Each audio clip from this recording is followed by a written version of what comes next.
ladies and gentlemen. It is us, Dragon's Greed Gaming, and we are so happy to have you back. Thank you for joining us for another episode of Morks Madboyz, our Warhammer 40,000 Wrath and Glory all orc, all greenskin campaign. We are back in the saddle and ready to go. We had to miss a week or so in the real world here, but we're ready. We're ready and raring. But as always, before we get started, be sure you stop by Facebook and follow us there for all the latest news on the show and the podcast. Be sure to check us out on Spreaker, where we host the podcast. And be sure to stop by our YouTube channel to get videos of all of our episodes as well in video format. And stay tuned for some actual video content coming next year. We've got some Warhammer Fantasy tabletop stuff coming at you soon. So very excited to show that off to you guys. By the time this goes live, you might actually be hearing that. I don't know. We'll see how the timelines pan out. And as always, be sure you stop by, Apple Podcasts and iTunes. Be sure to give us a 5-star review there to help us grow the channel. You know how the algorithms work, so help us out with that. And if you want to help support the show with more than just a like or a follow or a subscription, consider checking out our Patreon, where we've got a couple different tiers of cool stuff you can get. We've got early access to all of our weekly episodes. We've got a monthly Patreon-only Warhammer Fantasy actual play campaign going on.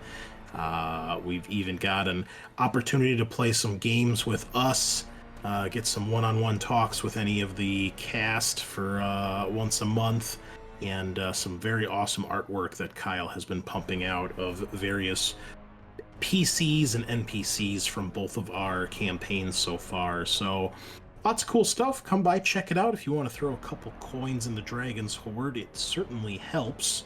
And as I think I said last time, we actually did put some of that money to good use. We ended up getting Kyle a new headset for Christmas. I know he was working with something a little less than spectacular, and also as a thank you for all the artwork he's been doing for us. So Kyle is on his new headset right now tonight, at least the headset part, the earphone part. So thank you, listeners and Patreon supporters in particular. It's because of you that we can upgrade some of our kit, pay some of our hosting fees, and that sort of thing. You know, try to make the show bigger and better every month, every day, every year. So thank you so much for that. We really appreciate it. But enough of that. Let us dive in here. Let's go around the table and hear from our players. Tell us who you are, who you're playing, what your objective for tonight is, and anything else you got going on. Matt's not with us yet, but he will be joining us shortly. He's running a little late, so the frog will be here sooner, hopefully rather than later. But in the meantime, the rest of the crew is here. So why don't we start it off with the boss, Eric. Hello, I am Eric. I play Loktar, the orc war boss, former commando. My objective tonight is to cause an unnecessary but helpful explosion. So that should be exciting. Always good time. But yeah, what's new in the real world? I had my annual Amazon Web Service conference out in Las Vegas last week. That's why I was out. So week of classes and drinking mostly. Oh, okay. Yeah. Exciting. Home though, and kind of catching up with the family this week. I see. Okay, good. How about, did you see they showed off some more of the sprues for the Berserkers? I did, with all the head and shoulder options. They look so good. Great looking kit, man. Fucking they need it, man. They deserve it after all these years. It's good to see them get something with so many bits and details. I'm hoping for January, but I don't know. My wallet's probably hoping for February or March. Yeah, I think they said early this Yeah. year or next year, so I would imagine within the first 3 months. Yeah. And did you see the salamander upgrade kits for Horse Heresy? I did. They look really good. Yeah, There's those. been a couple misses in that series, but I like the salamanders. They look good. Not a fan of the beaky helmets, but I do think that the salamanders and the Night Lords ones turned out pretty cool. Yeah, they did. With kind of like the almost like a scaled look. Yeah, they did a cool job. But I like the salamanders. I think they're a cool chapter. So do I. They're a close second for me. There's like a couple of them that I was like, who's your favorite loyalist chapter? oof. I go back and forth. I kind of like the Raven Guard. Solid choice. Yeah, but like if we're looking like at 40k, I'm a big fan of Ragnar Blackmane's story. Oh yeah. But I don't know. I have a love-hate for Space Wolves. As it seems many people do. That's all right. Cool. All right. Well, why don't we switch it on over to our resident pain boy for this evening? What up, boys? It's Sean. I'm still playing Peppa MD. My objective was force a Grat to do your bidding. So that's what I'm gonna try to do. And new things. Hades 2 was announced, as was Hideo Kojima's Walking Simulator 2. Death Stranding 2 is coming out. What was that first game? Hades. What is that?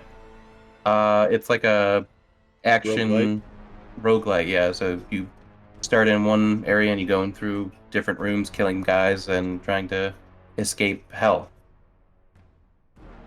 Oh, okay. Yeah, so they're making a second one. I didn't know there was a first one, but cool.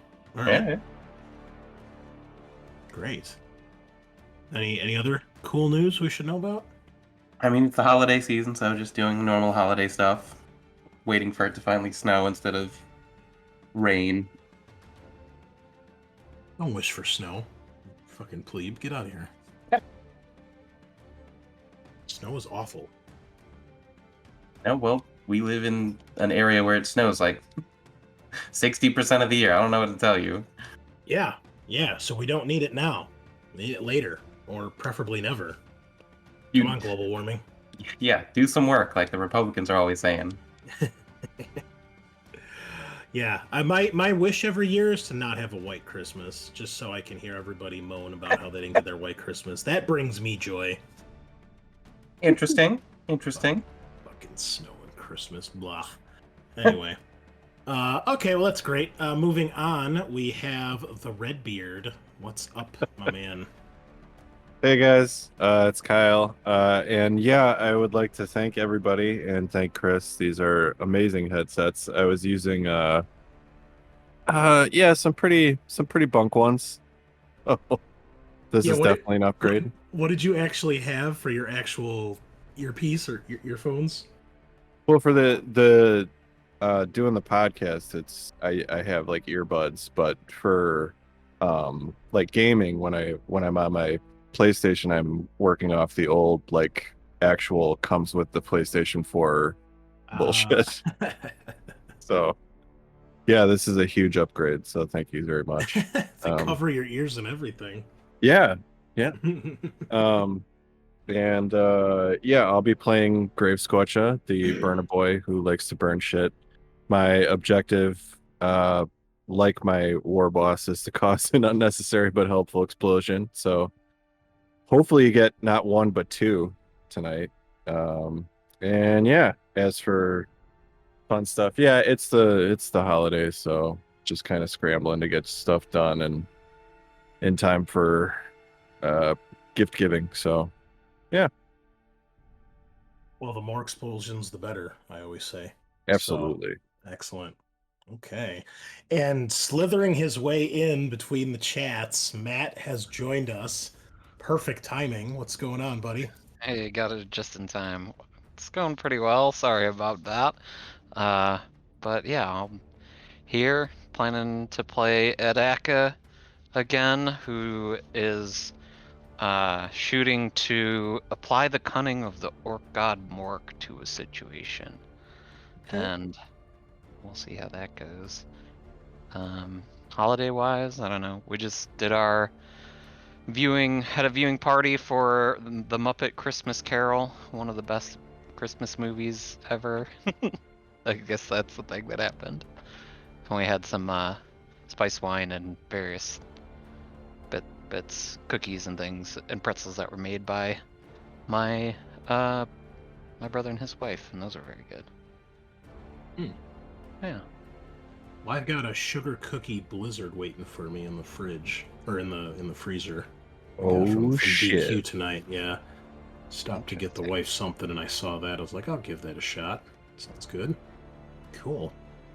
All right. Well, that's the crew. That's the cast, and I am your GM and host, the Great Unclean One, as always. What do I have going on? Well, I finally started doing some test paint schemes for my fantasy Warriors of Chaos army for good old Warhammer tabletop. So finally getting some paint on some models and figuring out how I'm going to do that. So that's pretty exciting. Haven't painted in about a month or so. And playing lots of Dark Tide. Hit the old level 30 yesterday, finally, with my veteran sharpshooter.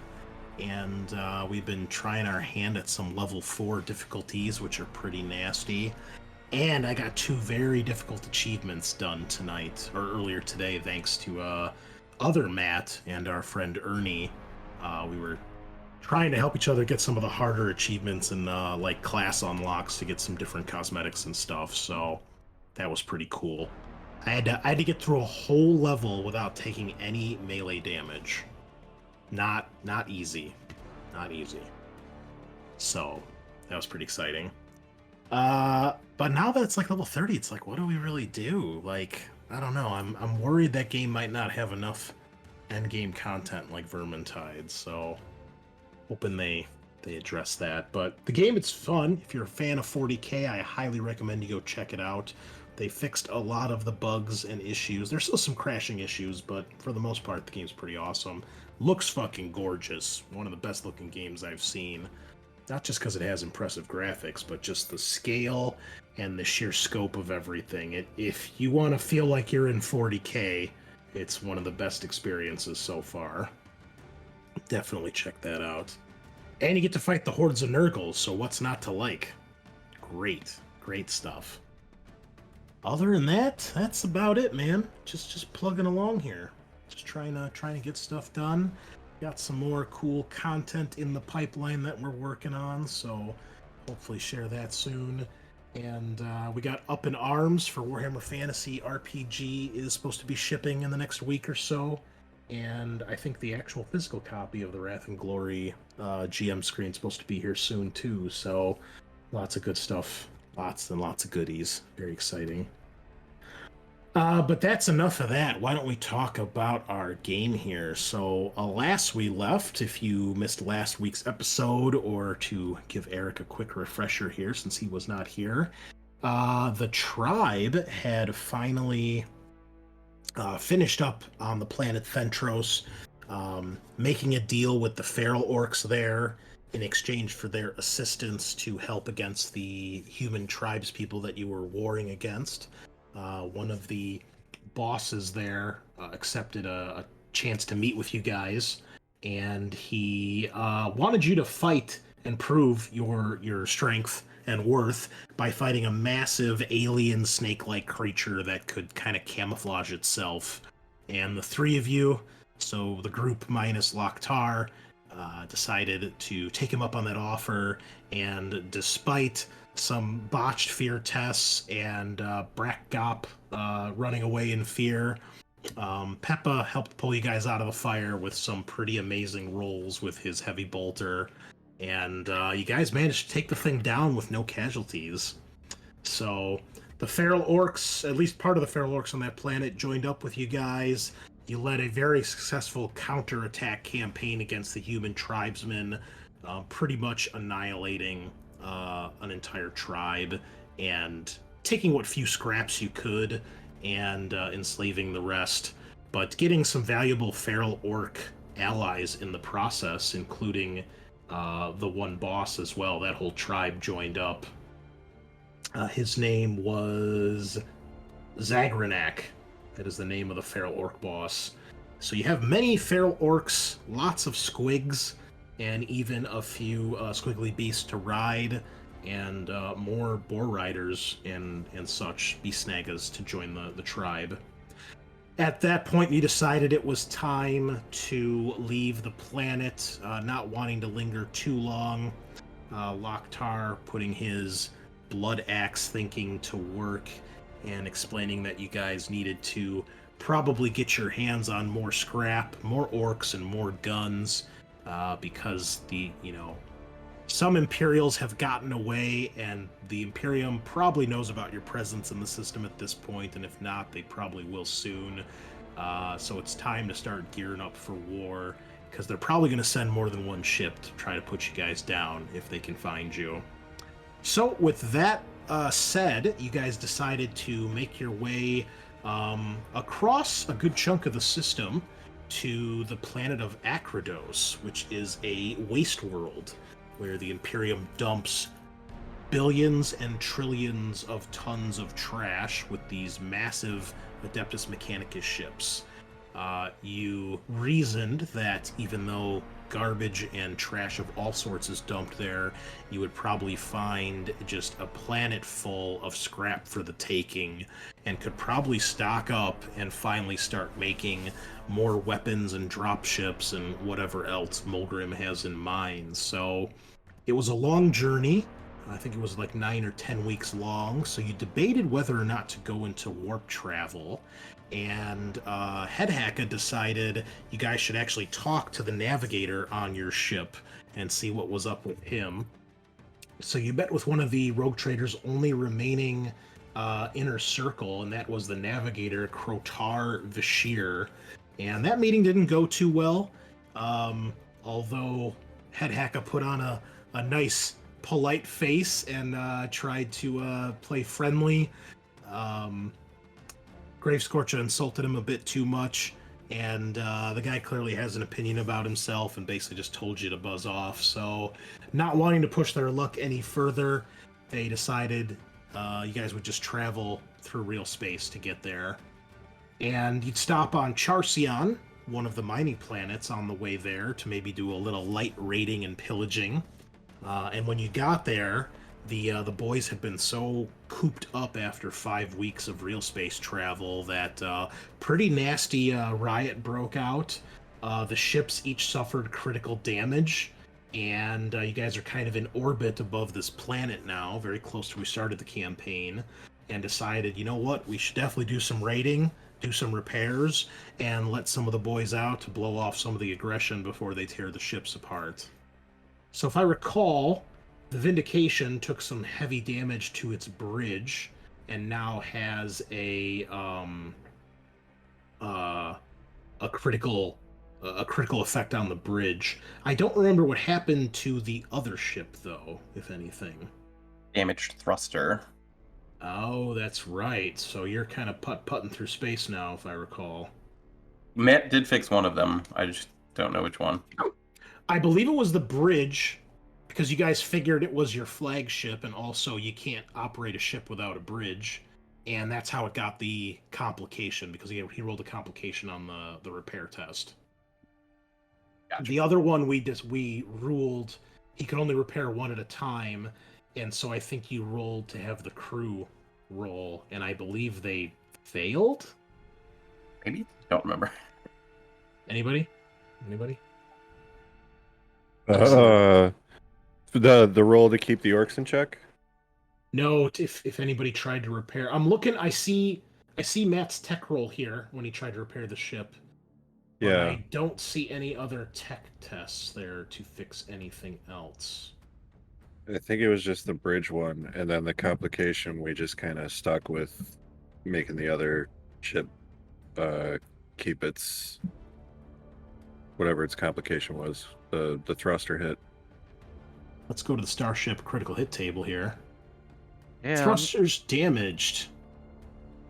All right. Ship's maneuvering thrusters are smashed, venting randomly and leaking fuel.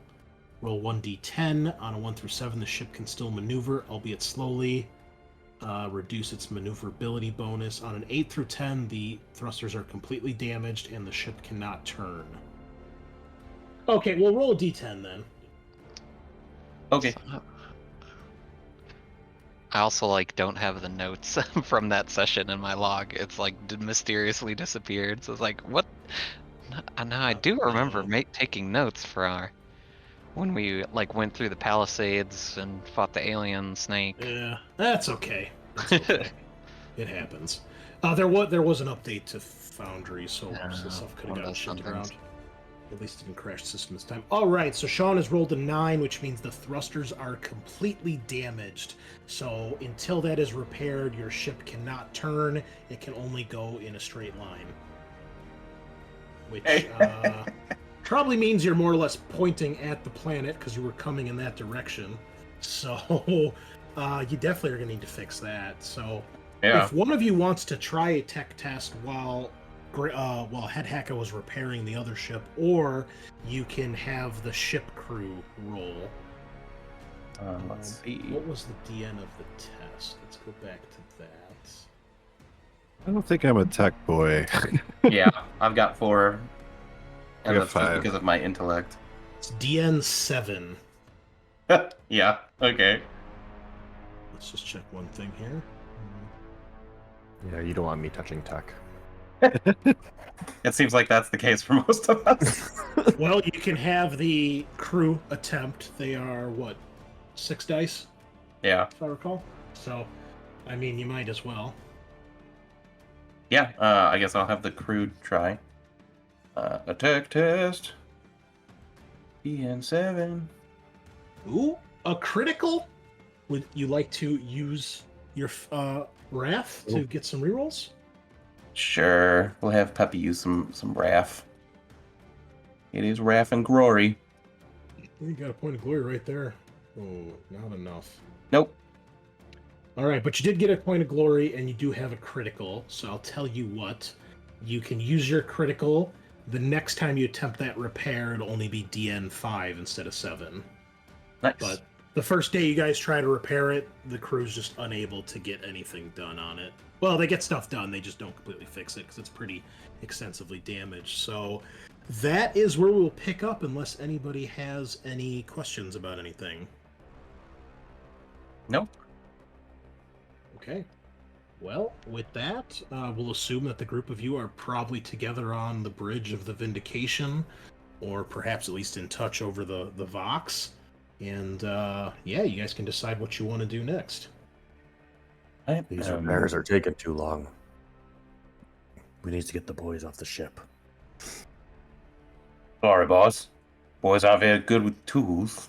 Let's get them planet side while we get this mess fixed up. Do we have, because we have transport still to get down to the planet? Yes. Yeah. Yeah, you've got your big transport, and then you've got a couple smaller ones. So, I mean, if you took every transport on the ship, you could probably take about 400 orcs, give or take, because the big one carries about 300. Does our other ship have transports? Yeah, it's probably got a couple small ones. So, Okay. They would be the ones that carry, like a squad or two. Okay. All right, Scorcha. I want you to put together some tribes of boys to get off the planet. Which ones need it the most? Oh, you got it, boss. No more damage to my ship. Right. He kind of hangs his head because he knows that he kind of did some of that. I mean, you almost put the tribe in check. I mean, it was a valiant effort. But yeah, maybe go around see which boys need some steam blowing. Oh, all of them. All right. I mean, What is- whoever you Or- can take down there will certainly help. I mean, Yeah. you know. So what? We Okay. got 400. Yeah, we'll say it's about 400 you can take down planetside between if you take all your dropships. So the planet, again, this is a mining planet called Charcion. And this particular planet, because of it's fairly close to the system star, it is a very hot planet temperature-wise. So the surface of the planet is very dangerous for long periods of time. I believe it also has what do you call it? A corrosive, not corrosive, but a pretty dangerous atmosphere. Oh, it does have a corrosive atmosphere. So being on the surface for an extended period of time will, of course, damage anything that you bring there. So your drop ships, if they drop anybody off, they have to leave. They can't just sit there and wait for you guys to go do your stuff. So you will have to be stranded down there. You know, you won't have immediate evac if you need it.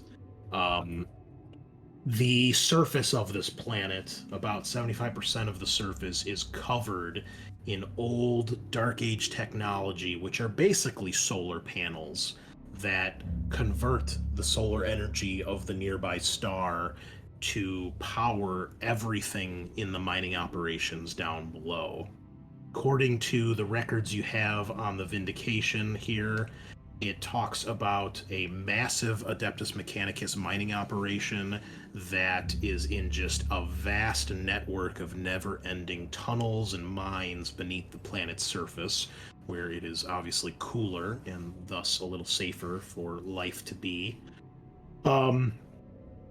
This tunnel network has massive lava flows that go throughout the inside of the planet, and this is what the Mechanicus mines and harvests.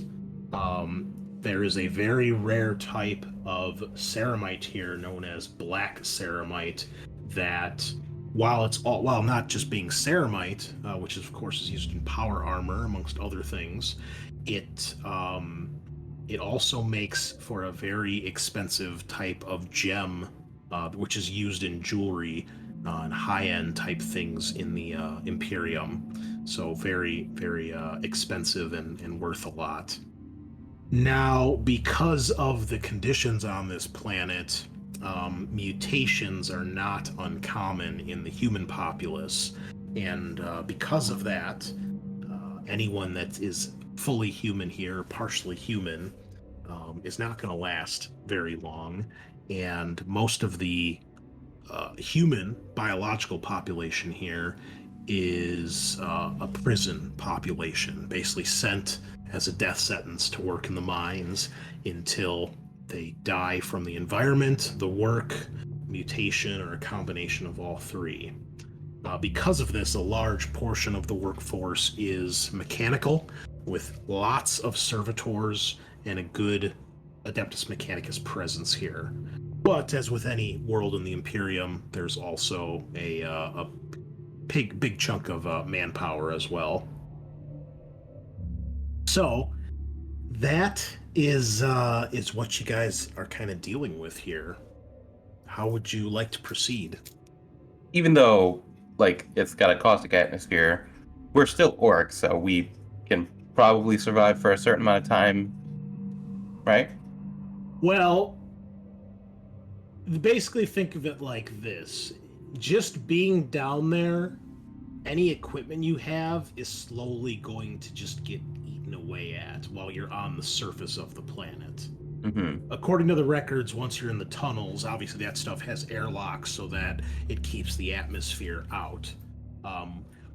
But the thing that the record points out that's strange is that despite this corrosive atmosphere, this old technology of these basically solar panels seem to be unaffected by the corrosive atmosphere, where in theory they should slowly be being destroyed and basically just melted and disintegrated. But from what you can tell, they've been here for years, hundreds of years probably, maybe even thousands.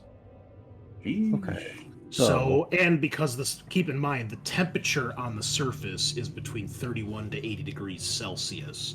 So is extremely hot on the surface. And if you didn't have a protective suit, you wouldn't last very long between the heat and the corrosion. And with a protective suit, that's like enough to get you to an airlock and then get into the tunnels. But if you're out there for like probably more than a couple hours, you're probably going to be in trouble. What if... Okay. So what if we were to send the feral orcs who have little to no equipment, nothing mechanical? We wouldn't have to worry about losing their gear. Yeah. Yeah, but you're still sending basically like you're like sending like a naked orc into a place where he needs protective suit to like last.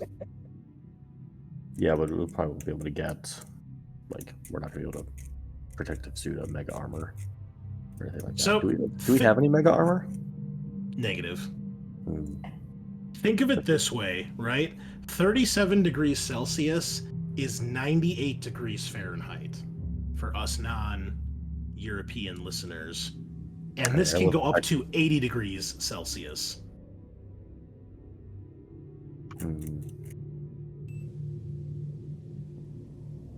Let's get a good Fahrenheit, which would be 176 degrees Fahrenheit. That's a little toasty. Oh, bad. It's not to say your orcs couldn't last, but they're not going to last indefinitely, especially not without protective gear.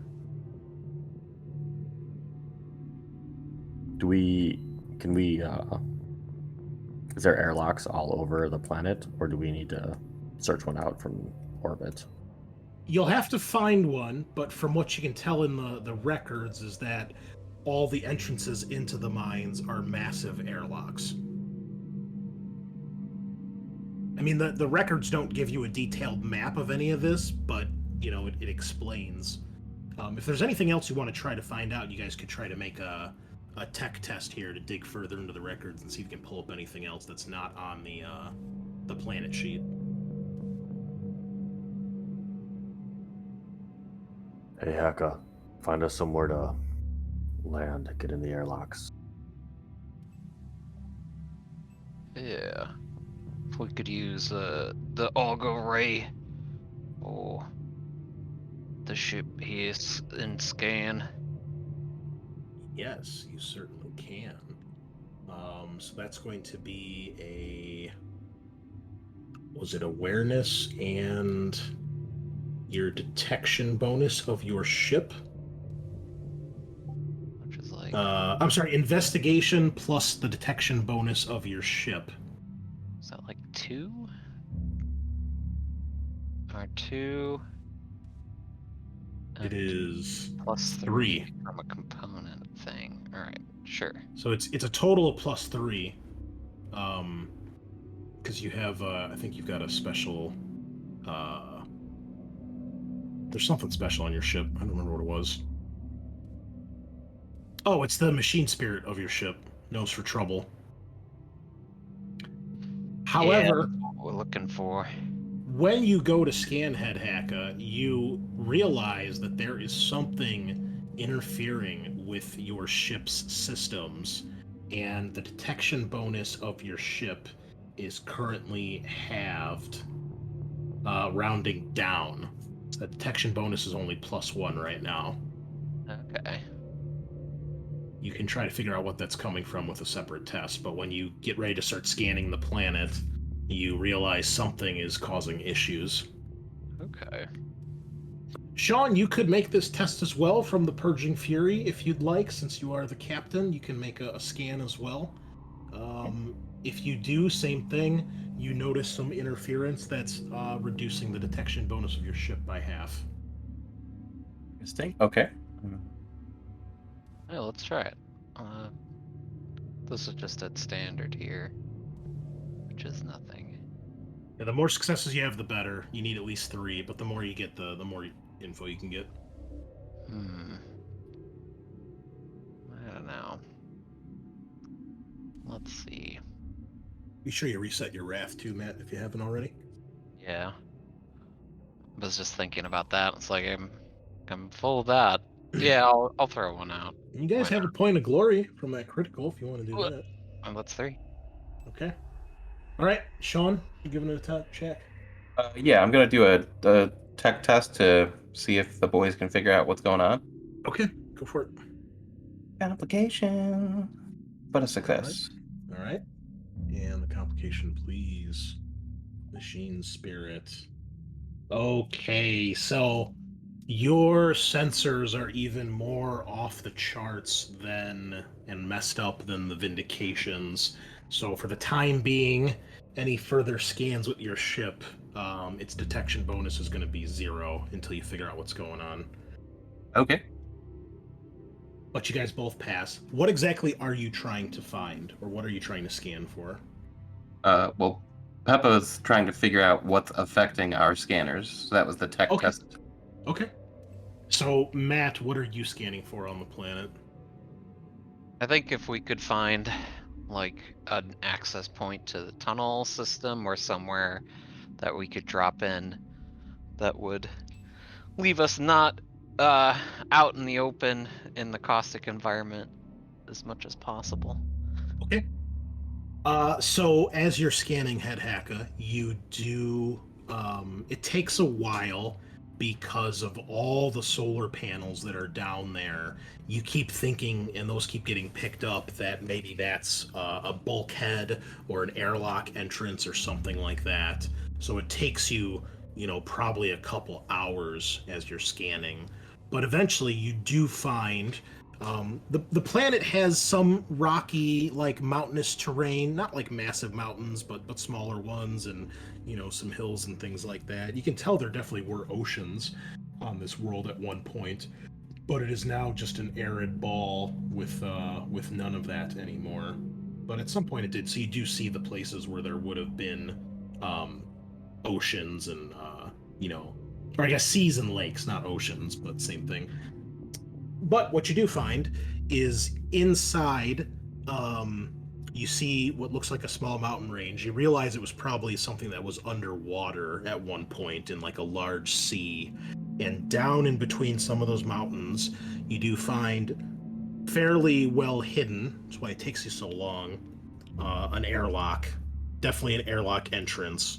You can tell it's got the big old Adeptus Mechanicus skull like on it. You do find an access point. Peppa, as you are scanning, what you begin to pick up is there is some sort of interference coming from, it seems like, the system itself. And I'm going to add an extra thing here that you guys have found. All right. So what you guys have discovered, Peppa, is that this solar zone of the system, which is the red zone on the map, so everything these 3 planets are in, including the star, basically it's the zone closest to the star, is affected by radiation bursts. And that is what is happening and causing all these problems to your sensors. So as long as you're in this zone, that is going to be a constant thing you have to deal with. You also are picking up the remnants of a radiation burst, which you're guessing must have happened shortly before you guys crossed through the asteroid field, the asteroid belt. You can tell, or your mechs would be able to tell, that this is probably something that happens on some sort of basis, although how often or how frequently you're not sure. So you guys can potentially make a scan here, as you see in the rules, to try to spot the next one. And if you do, you have a chance to avoid it. But if you actually get hit by one of these radiation bursts, that can cause damage to your sensors and mess up your Vox transmissions. Okay. So that is what you have discovered thus far. Yeah, you had 4 successes? Yeah, okay. Oh, Okay. Speaking of extra wrath die, because that was something that was the complication from last session, repairing the bridge. is like we roll an extra wrath die from the vindication when doing something. Was that scans or was that like maneuvers? Tech tests on the vindication. I added it to the rules. If you go to the ship notes, it's underneath, or it's under the rules for the bridge itself. Okay. All right. Well, you have found what you're looking for. What would you like to do with that information? Well, I was gonna pass mine along, certainly. Look, I see a big door. I think we can get into the tunnel network from there. Maybe we should land outside and come a knock. Good work. Get to the transports. Are you loading up every transport you have? As many orcs as you can fit? We're gonna keep back like 2 of the smaller ones. All right. And are you taking a good mix of everything? Or anything in particular that you want to not take with or take with? Probably a good mix. Well, with like maybe a little bit more of the new feral orcs. Okay. I feel like they're the ones who are going to possibly cause the most problems because they're not used to space travel. Gotcha. All right, sounds good. You begin to load up a raiding party to head down there. When you do, or as you're loading up, head Haka, you've got like a little transmission coming in on your personal Vox. I'll answer it. Ed Aka here. You see your quote-unquote boss, Mulgrim, the Big Mech, and you can tell he's in his workshop, and he says, Ed Haka, you's going down planet side? That was the plan. He says, we need more scrap up here. You get what you can. Bring back more for us. Alright. Always good to have a well-stocked shop. He's like, yeah, I'm working on something, but we need more to finish it. And you can hear some grots in the background, and you see like Mulgrim start yelling at one of them, like, get down from there! What are you doing? Ugh, no wonder this is taking so long. We'll see what we can find down here. There's some premium mineral deposits, and hopefully they've got a bit of that lying around. But He says- barring it, we can bring up any metal. He says, I need energy sources, batteries, anything like that. Power cells. Find something like that. Big. A lot of them if you can. Can do. And with that, he goes back to screaming at his mechs and grots and gets back to work. Well, that sounds good. We gonna blast open these metal doors? Yeah, so you guys take your shuttles down there, and there is a surprising lack of any sort of defenses of any sort when you guys get down there. You're not intercepted by any sort of like anti-air fire. As you're getting closer to the planet, you can see that it's just open area of these massive solar panels. Like each of these is several city blocks big. Huge ancient devices. And as you enter the atmosphere, there's, warning symbols and things and alarms going off on all your drop ships, indicating the treacherous atmosphere. And you can even kind of almost see like a reddish green haze in the air as you guys make your way towards this, what used to be a sea of some sort. And there's a decent enough clearing nearby where you can start landing the shuttles, maybe about a mile away from this door, this airlock bulkhead. And all of your orcs, you've got suits to give them, so they don't have to be exposed to the atmosphere for very long. But they're ramshackle and ill-fitting in the best of cases. And yeah, I mean, you can tell that it is like a bulkhead like you'd have like on a starship. So it is a massive, massive thing. I mean, it's probably a good like 200 yards tall and wide. It is a massive door. Think like 2 football fields if you had the long ends one on top of each other. So it's like 100 yards long and, I don't know, 40 yards tall, 50 yards tall, something like that. Massive door. Okay, we're gonna suit up and start marching that way. All right, well, the boyz are very excited. There's a lot of shouting and activity as you guys just become a buzz of green little dots on the map and make your way towards this bulkhead door. And it's basically built into the side of like a small mountainside. Mountains kind of go from either the right or left, almost kind of make like a crescent-shaped bowl with the door at the center. And as you guys get there, the looming icon, the looming sigil of the Mechanicus, the mechanical skull stares down at you guys. There's a massive metal door, probably something very heavy duty, you would imagine, if it's an airlock bulkhead. And there you are, assembled with some 400 or 500 orcs, all raring to go. It would be awful convenient if we could get the doors open into the airlock and park the shuttles in there. Maybe could reduce exposure to the toxic element. Not Yeah, sure you we would, could get Head Hecka, door. you would estimate, Head Hecka, that if you guys don't get the shuttles in there soon, that they need to take off and leave, otherwise they're going to start taking permanent damage down here.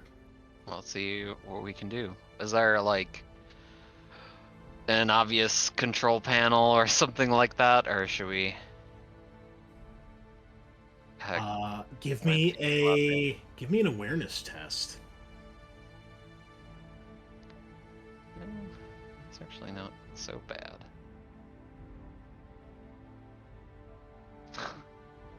Complication. And All right. made it though. All right, roll your complication. 2 physical mishap. Okay. All right, so you are looking around. I'm sorry, I meant to tell you it's DN5 for this test. Do you want to use any currency here? Oh boy. No. Okay. I'm gonna keep it, I guess. All right, so you're looking around and you're trying to find something. You don't see anything that looks like an obvious control panel. And as you're checking, you tear the glove of your suit on like a sharp rock as you're kind of looking around, and you can kind of feel like a warm feeling on what's the exposed part of your skin. Brilliant. Well, if we can't get the doors open, we gotta take them down. We can't be out here for much longer. Do Right. our transports have any weaponry? They have some defensive type weapons, but probably like the heaviest thing you'd have is the equivalent of like a big shooter. Big shoot is not gonna take down a door Like like, a- that. No. As much as I love a big shooter, it's not that good. Well, Would like one of the tank buster boys, tank bombs? Potentially, yeah. You've got you don't really have many tank busters. You just got a couple, probably. do you have any um, squigs with us? Yes, you do. Okay. Well, if we're looking to blow our way and have, a couple of the tank busters slap some bombs on there, just start the party, I guess. What if we bring them out to us? Right. But How? these panels look important out here. As far as human panels go, yeah. Start busting up the panel. Just gotta start pouring, like posting orc graffiti. Go cuisine. We tried knocking.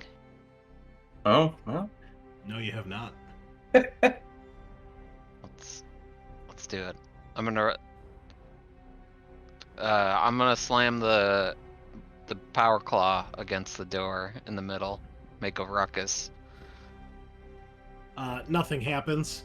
A couple other orcs start doing the same, thinking that like you're getting ready to break it down, but nothing happens. Do we see any, like, cameras or floating servo skulls or anything that might be observing us? Give me an awareness test. DN5. Oh, okay. We all do that. If you're looking around, sure. 6 successes.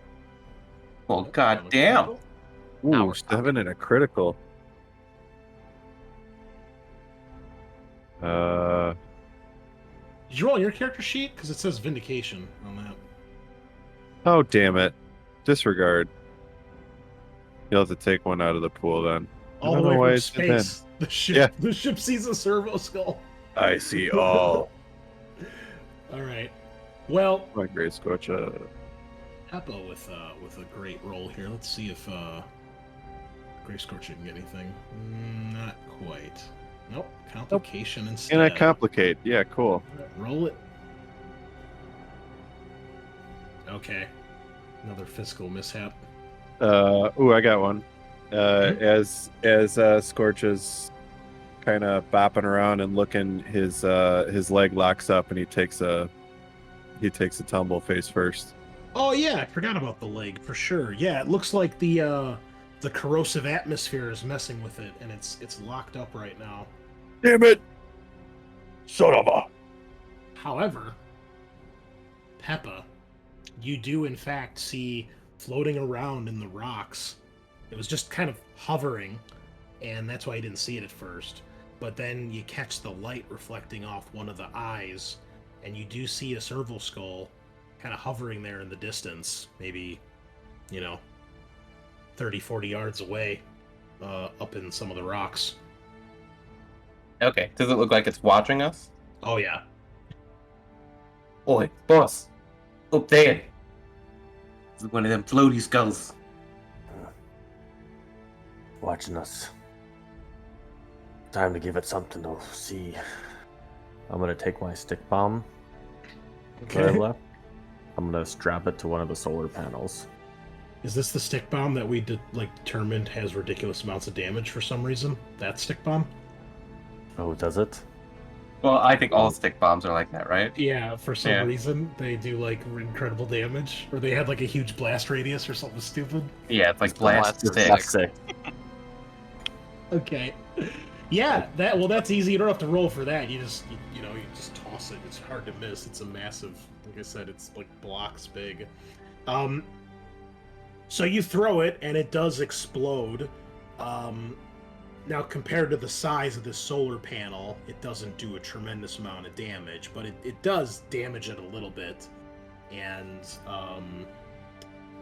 you see that a couple of the other orcs, seeing you do this, begin to start doing the same. And it looks like if you don't do anything about it, they're probably just going to start wrecking shit left and right. Well, that's half of what we're here for. Oh wait, no, hold on. I should probably mention. The Big Mac, he wanted us to bring up any power sources that we could find.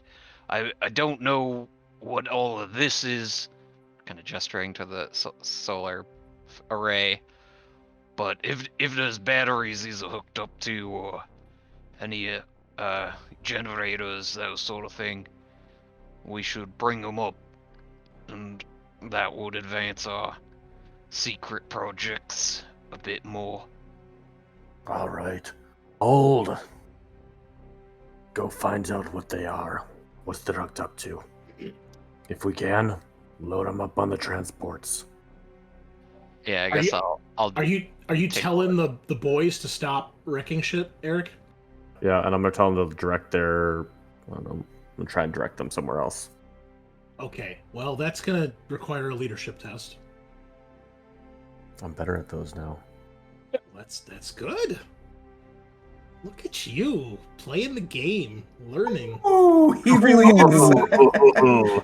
All right. That's the boss right there. You like slap the nearest orc nearby and tell everybody to get their shit together, and like it's like a bunch of kids and children like climbing up on the panels and spray painting and banging shit around, and then you're just like, "Oi, knock that shit off!" and like everyone just stops. It's like just like if there was atmosphere out here, you'd hear like a pin drop, and you see like a lot of them sheepishly start like crawling down off the equipment. And they kind of get back in a big mob, and they're kind of looking around like what they're supposed to be doing.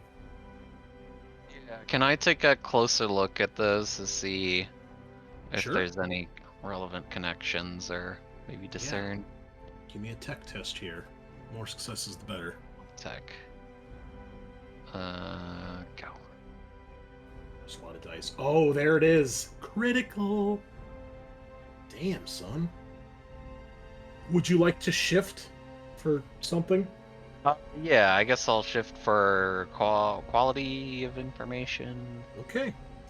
So what you can tell, your little orc brain eventually can kind of see how this works, and you can see how it is absorbing the solar energy from the star of this system, and you can tell that the parts of this that are in the ground clearly go underground, and there's probably basically massive wires or conduits that are channeling that energy down into the base.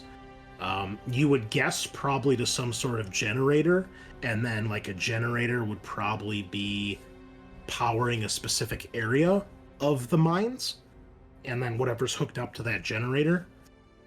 So it's potential there are other power sources down there, whether it's an entire generator or smaller battery things. You're not, battery cells, you're not sure. But yeah, it's definitely going underground into the planet, powering probably a generator system. Okay. Sort of scratch my head and think, I wonder if, how big are these things actually? Oh, the panels are like Yeah. blocks big, like Oh, city snap. blocks. Okay. Yeah. Like So and just judging by the sheer amount of them, you're like salivating at the amount of tech that has to be down below for all this to be powering. I mean, you probably feel like you're sitting on a gold mine of mechanical equipment. Yeah, that would be pretty great. Even if it was just nothing but power cables and generators, you're like, holy shit, I could like power a fucking planet with, literally you could power a planet with all this stuff. So yeah, your delusions of grandeur are probably growing by the minute. If we could get these off-world, strap them to the side of a ship, as long as we slingshot it around us, have all the power we need. Now you're thinking like an Eldar Void Sail. Chris, Well- is that oh, go ahead. No, go ahead. Is that Servosco like watching just one group of us, or is it like kind of tracking all the orcs as they go out and do stuff? You can see after Loktar threw his grenade and the orc started like messing up and climbing on the panel, it has moved closer, and it's clearly scanning like all of you. Okay. And you can see that the blue light that makes up the eye has turned to a flashing red. Okay. I would like to shoot it. Okay. Go ahead. It is DN7 because it is such a tiny, tiny object. Okie dokie. 7 successes. Okay. So you do hit it. You take a deep breath and aim, and you just... Oh, using the plasma pistol. Okay. Yeah, you charge it up. Bolt of blue plasma goes arcing towards it, strikes it head on, and the thing is just enveloped and just completely destroyed. Several orcs nearby cheer when they see this. And you see them start to shoot at what they think are servo skills, but clearly they're just shooting their guns where you were shooting yours. Kings, all of them. I'll take folks aside and be like, "Oh, I was about to start recommending maybe we go back to racking up the panels, seeing as they're too big to bring off-world via normal means, and maybe they'd come out. But if that was the eye that was watching us, I suppose there's little point to that. Well, assuming there aren't more." No, you look around, and now that you've seen one, you're pretty sure if there were more, you'd see them. We just sit around. Well, we want to get inside, right? That's the plan. I don't see a way in. They're not coming out. What? Can we sift through the servo skull wreckage? Is there anything Oh, there? no, Or it's- maybe it popped out of an access point? Slag. It's completely incinerated, and it was so far away that any bits are probably lost in the rocky outcropping nearby. Do How we many want to panels are try? there? Yeah. Oh, go for it. How many panels? How many panels are there? Probably thousands. In your general vicinity, you probably can see like 2 or 3, because again, they're huge. Huge. Yeah.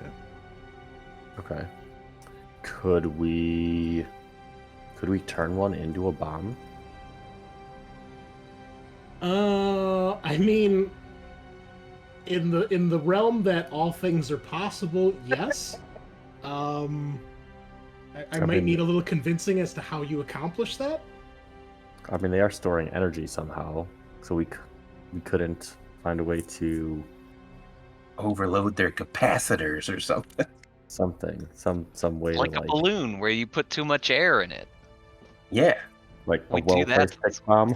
I mean, if you can figure out a way for this solar panel to absorb more energy than the star of the system, sure, that would work. In theory, I guess it would work.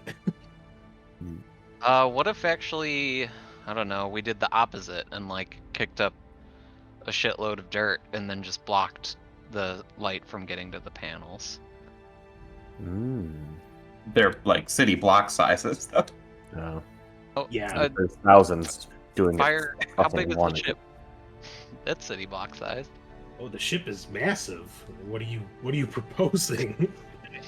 Orbital bombardment. Affix bayonets, ramming speed. I mean, Hey, if we're gonna ram, I'm down to ram a ship, but I don't know if I don't ram it into a planet just yet. Yeah, do like a mini eclipse. Park it in front of the sun, between us and the sun. Okay. oh my god.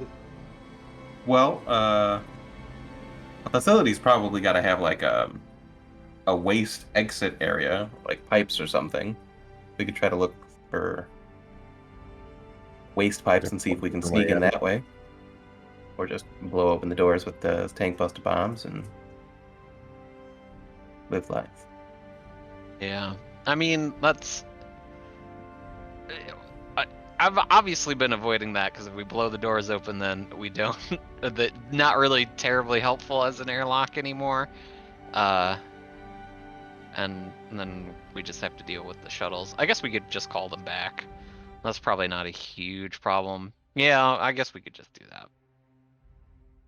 Yeah, at this point, it gets to the point where you think it's probably time to send the shuttles out. Otherwise, they're going to start taking problematic damage.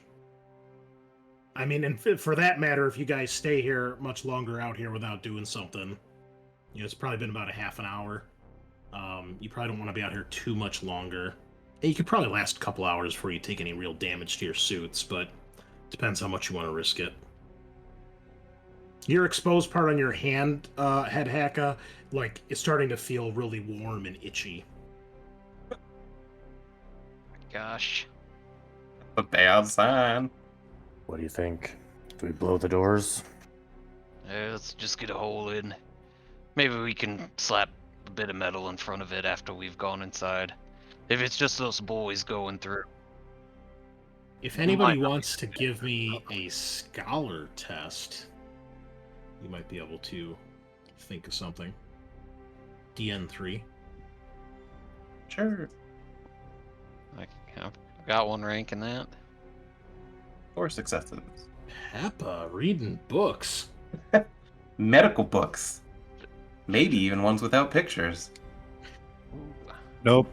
Scorcher needs the pictures. Okay. I got Oh, and one as well. another point of glory. Nicely done. Okay, so the two of you, Head Hecka and Peppa, you realize and you know that the Imperium is a massive, bureaucratic, very slow-moving machine, and you're pretty sure that they saw you and they know what you guys are doing out here. But unless they have a whole battalion of troops sitting on the other side of that door, they're probably currently assembling something. If they are sending anyone out here, they're probably assembling a force to come deal with you. And since you saw the servo skull scanning, they're probably aware of the size and about what you guys have.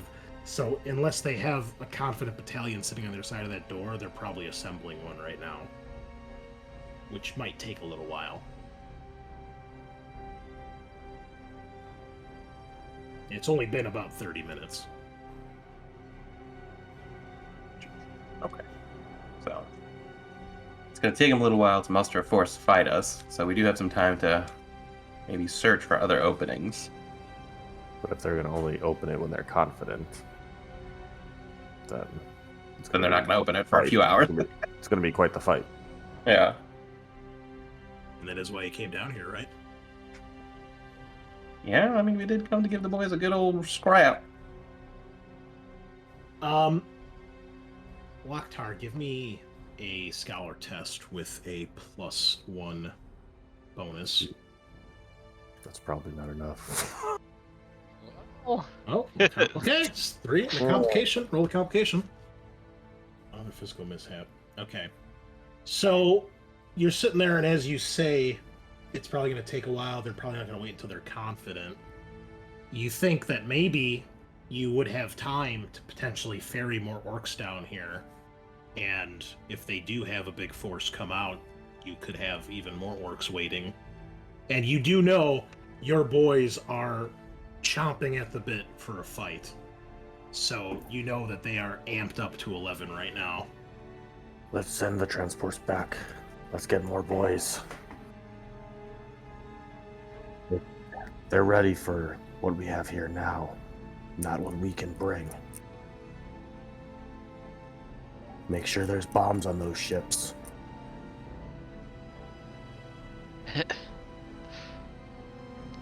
How many trips do you make to get more boys down here? It basically, getting the shuttle back up to the ship, loading it up and getting down here will take roughly between 30 to 60 minutes per trip. How many trips do you want to try to make? Try to make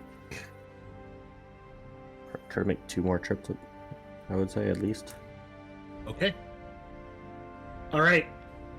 So you get 2 full rotations of orcs down here, swelling your numbers up to around 12 to 1,500 orcs, which is getting close to about half the tribe. I think you're at about 4,000 right now, give or take. At this point, nothing has happened. Do you keep ferrying more orcs down? Do we have anything that we could bring from the ship that we could confidently blow the door? Or break in? if we fired a boarding torpedo at the base and had boys in it, could they open the doors? Yes, a boarding torpedo, if you hit this target, would potentially penetrate this. Because that's what they're designed to do. Oh Now, my it'd be a very difficult shot because you're shooting From into space. the planet's atmosphere. However, you could also potentially bring a boarding torpedo down here and maybe figure out a way to get it to fire, and you'd be like at point blank range to the door, and then maybe it would start making its way through. Or you could just fucking load up the torpedo and use that as a big bomb. I would just bring a big Starship class torpedo down and And someone hit it with I mean, a I hammer. kind of think like if we just like seriously aim it, I think if we get the shot, that's some dope orc shit. Okay, from space.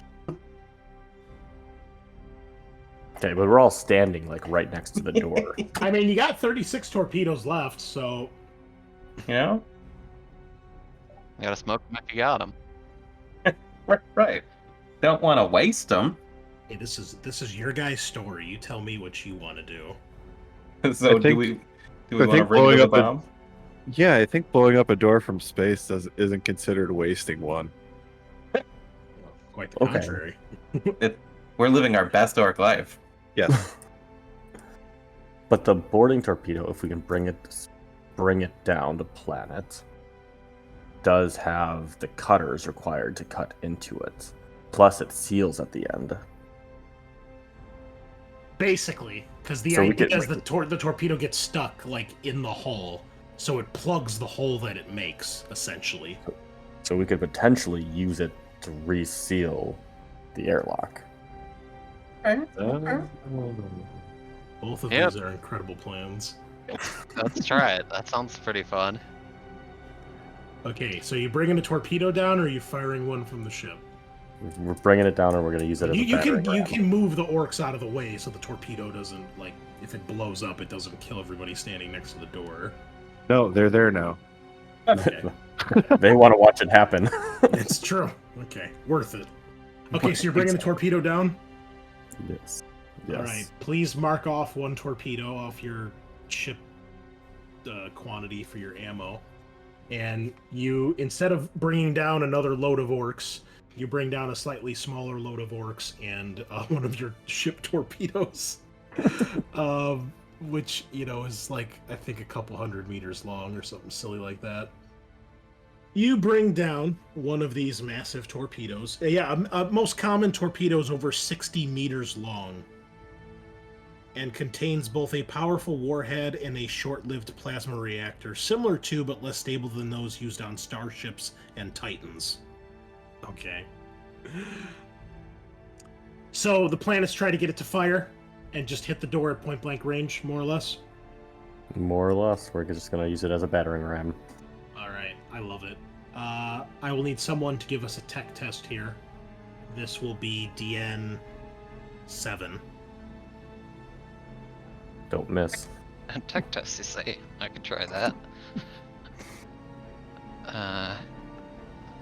The orcs are cheering, by the way, when they see you bring a torpedo down from space and put it in front of the door. To get all the orcs to start yelling out, "Grant, Grant, Grant." Oh my goodness. King shit. Alright. So you and some of the other mechs begin cobbling together some nonsense to get this thing to fire. And you see many orcs enthusiastically loading up into the boarding torpedo, thinking this is going to be the best ride of their lives. There's also one orc who's currently painting the torpedo red with some paint. You're not sure where he found it, but he found it. And they're like cheering. The thing's rocking back and forth in anticipation as the orcs are loading in. And eventually you jury rig like a way to fire this thing from down here and get it to launch. So you think it's going to work? Alright, boss. You ready to hit the button? All right. Fire- Please fire when give ready. me a ballistic skill test. DN is kind of irrelevant here, but I guess I'll do that. Take it down. is that a 6? Oh yeah, nice. Okay. You hit the big red button. The jury-rigged engine you have begins to power up. It's loud like a fucking jet engine, and it's like a rocket blast, only instead of going into space, it's horizontally aimed at a big door, and this thing shoots across the open area, smashes into the door, and there is a cheer from all the assembled orcs as it gets stuck halfway through. The engine's still sputtering, and You can see the torpedo itself shaking as the orcs inside are clearly disembarking, and it seems like they've gotten in. What do? There's now a torpedo that's still trying to fire lodged in the door. We start Yes, we filing have- through. Can we just like open one of the like loading doors and start basically creating a tunnel? Sure. Yeah. Okay. Yeah. You do this, and orcs begin to swarm at this opening, realizing that this is the way in. And as you guys begin to pour through into the airlock, you can hear the sounds of an emergency klaxon going off. As you get out of the boarding torpedo into the airlock itself, you can see the red emergency lights flashing and the buzzer, going off, wah, wah, and you can see that the other door, the other airlock that obviously leads into the base, is beginning to open. And you see the orcs that were in the torpedo are already racing towards that door, and now there's a steady stream of greenskins jumping into the torpedo and then jumping out the other side into the airlock. And as the door begins to open, you can see there is a massive tunnel that leads into the mountainside. And you see lined up is a small defensive force of Adeptus Mechanicus troops, clearly preparing to exit, and you can tell that they were not prepared for this. And there is not as much panic as perhaps if human troops were in this situation, but there is still some slow reaction as they were clearly preparing to come into the airlock and come out to fight you guys, and now all hell is breaking loose, as they say. So why don't we take our break here and we can jump back in with a good old fight. All right. Now we're Oh, talking. shit. Sounds good. All right. Head Hacka, you can go ahead and give yourself a point of wrath for your objective, for putting that little nonsense together. It is. I think it's some definite orc cunning right there. All right. That. Grab a Dr. Pepper and we shall return. Love it when a plan comes together. So, we are back as your small army of orcs begins to pour over the threshold between you and the Adeptus Mechanicus troops. What you see, basically, is a massive open tunnel carved directly into the rock of this mountainside, and you can tell that it declines slowly, going deeper into the planet's crust. There are many pieces of power cables, couplings, and floor paneling and things. So you're not just seeing bare rock. It is more of a finished tunnel.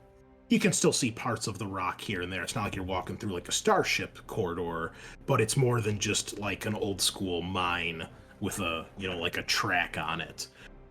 Beyond the second door, the second part of the airlock door, as this opens up, and it's a door that opens. It's like two doors that meet in the middle, and then they open vertically. So there's, big, jagged teeth of the doors that meet in the middle, and then the upper part moves up and the lower part goes down into the floor.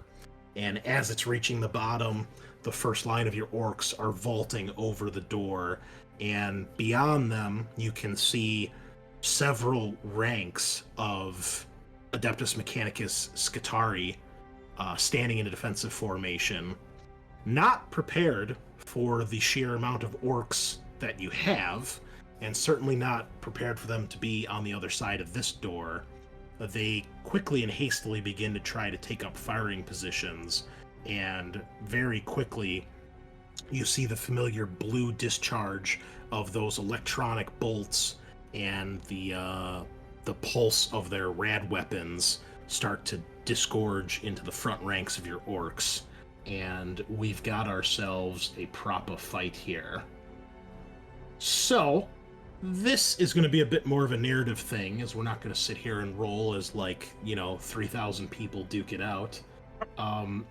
But you can tell off the bat that you guys heavily outnumber the Skitarii here. They certainly did not anticipate more orcs to show up, or if they did, they thought they could deal with it. And even though your guys are taking a little bit longer to get through the boarding torpedo, you can quickly tell you guys probably have at least 2 or 3 times their number here. So you do have numbers on your side. With that said, let's switch on over to a little bit of combat fighty music. So, why don't you each give me an initiative test. Let's put you guys on the map here. All right, we're just missing Grave Scorcha. No, I got it. We got you Peppa. said, you want Peppa. okay. I just rolled an initiative test and not the actual thing. Rep. I got 5 before and fucked. Okay. Oof. I didn't even know you could get a 0. Yeah. Oh, no, we learned that last week with Sean. He got a 0, I think. Fighting the snake or something. Yeah. Did last. That's all right. Best for last. Okay. Yeah. So, Head Hacka, you are first to act here. So you can do one of 2 things. You can basically take your own action and do whatever you please, or you can use your action to help support the tribe here as they push forward. So if there's something special you want to do, you can. Otherwise, you can basically try to take command of some nearby orcs and lend your support to them. Yeah, I think I might attempt that maybe in coming rounds before melee really breaks out. If there's 2 fronts where this blast weapon will not cause a lot of collateral damage, I think I want to try to get that in first, if possible. Oh yeah, definitely. There's the orcs have not reached melee yet. Actually, we should probably put the orcs on the board here so they're part of the initiative too, because they're going to need to make some rolls. We'll just use a regular Slugger Boy for now. Cool. Okay, initiative 2. So they're right in the middle. Okay, so Head Hacka at initiative 5. Yeah, if you want to go ahead and take a shot, you definitely will not hit any allies. Cool. I am going to do that then. And fire the custom Mega Blast at a guy. Oh, yeah. At a group of guys. Oh my Oh, god. wowie zowie. Look at all those 6s! 12 successes, That's folks. awesome. 12 successes on 8 dice. Holy fuck. The chart only goes up to 11 on the DN value, by the way, so Yeah. you're winning. You have 4 shifts. If you just really want to nuke this place. Yeah, I think because it's a blast weapon, you can't shift into damage, so it doesn't really do a whole lot for me Oh. right now. Lame. I think I could do 1 into glory though, right? Yes, absolutely. Okay. How much damage is that? Well, that'll be 20 damage at AP3. Okay, even if Last they rolled 4. all their resilience and shock, that still kills them. So, the classic familiar blue glow of his Mega Blaster arcs over the front line of orcs as they're vaulting over the bottom of the door, and it lands smack in the middle of one of the Skitarii lines, and you see a glorious blue explosion, and Skitarii bodies go flying in every direction, and you see a massive smoking hole where part of their force was standing. Even though they are machines, you can tell they reel from that, not prepared for such a weapon. Grave Scorcher, you're up next. Oh, okay. So are they're still not at melee, right? Our boys? No, you guys are charging. They'll probably get to melee this turn, but you get to act before they do. Okay. Stick bomb. All right. Right in the fat, big conglomeration of wherever the Skitarii are. All right. So it is a blast weapon, so you just roll against DN3 because you basically aim at a point on the ground. You don't have to worry about their defense. Gotcha. So DN3. Yep. Split skill test. Oh, is that a 6? Oh, the critical. Roll the damage and roll the critical, please. We gotta. Uh-oh. A headshot with a grenade. Amazing. Okay. Not quite as impressive with only 13 damage, but blast 6 somehow. The stick bomb doing a huge explosion, even bigger than the Mega Blasta. It is a perfect throw, Scorcha. You throw it, and right as it lands between the heads of two Skitarii, it doesn't even hit the ground. You time it perfectly, and it blows up, instantly shredding two of them and through the ranks, sending more bodies tumbling. Not quite as impressive of an explosion, but still quite good, as it does 2 extra wounds, so 15 damage total, and they're staggered. Your speed is reduced by half, and you can't run or sprint. Okay. Again, they are not prepared, and because they're so densely packed, your blast weapons just wreak havoc on the Skitarii. The boys are up next. Mostly brandishing their sluggas and choppas and charging valiantly into the fray. They are going to just do a charge. If somebody wants to roll for them, please give me an attack, please, with their choppas. I'm sorry, just give me a straight up weapon skill, and we'll do that against the Skitarii weapon skill. You can get the +1 bonus for charging. You guys can have another +1 bonus for outnumbering. You said just a regular weapon skill test, or do they use the actual weapon like I'm attacking? Just a weapon skill test. Okay. So regular weapon skill, and then some bonuses. Rocket, you get disconnected from the foundry? Uh, I don't see you on the map here. Whoa. so I see me on the map. That's weird. He's not showing up on the top left of the screen, Oh, that's funny. but he is on the bottom left. Yeah, I don't know. Okay, weird. I All just right. went back between maps. 8 successes. I will make their defensive roll against that.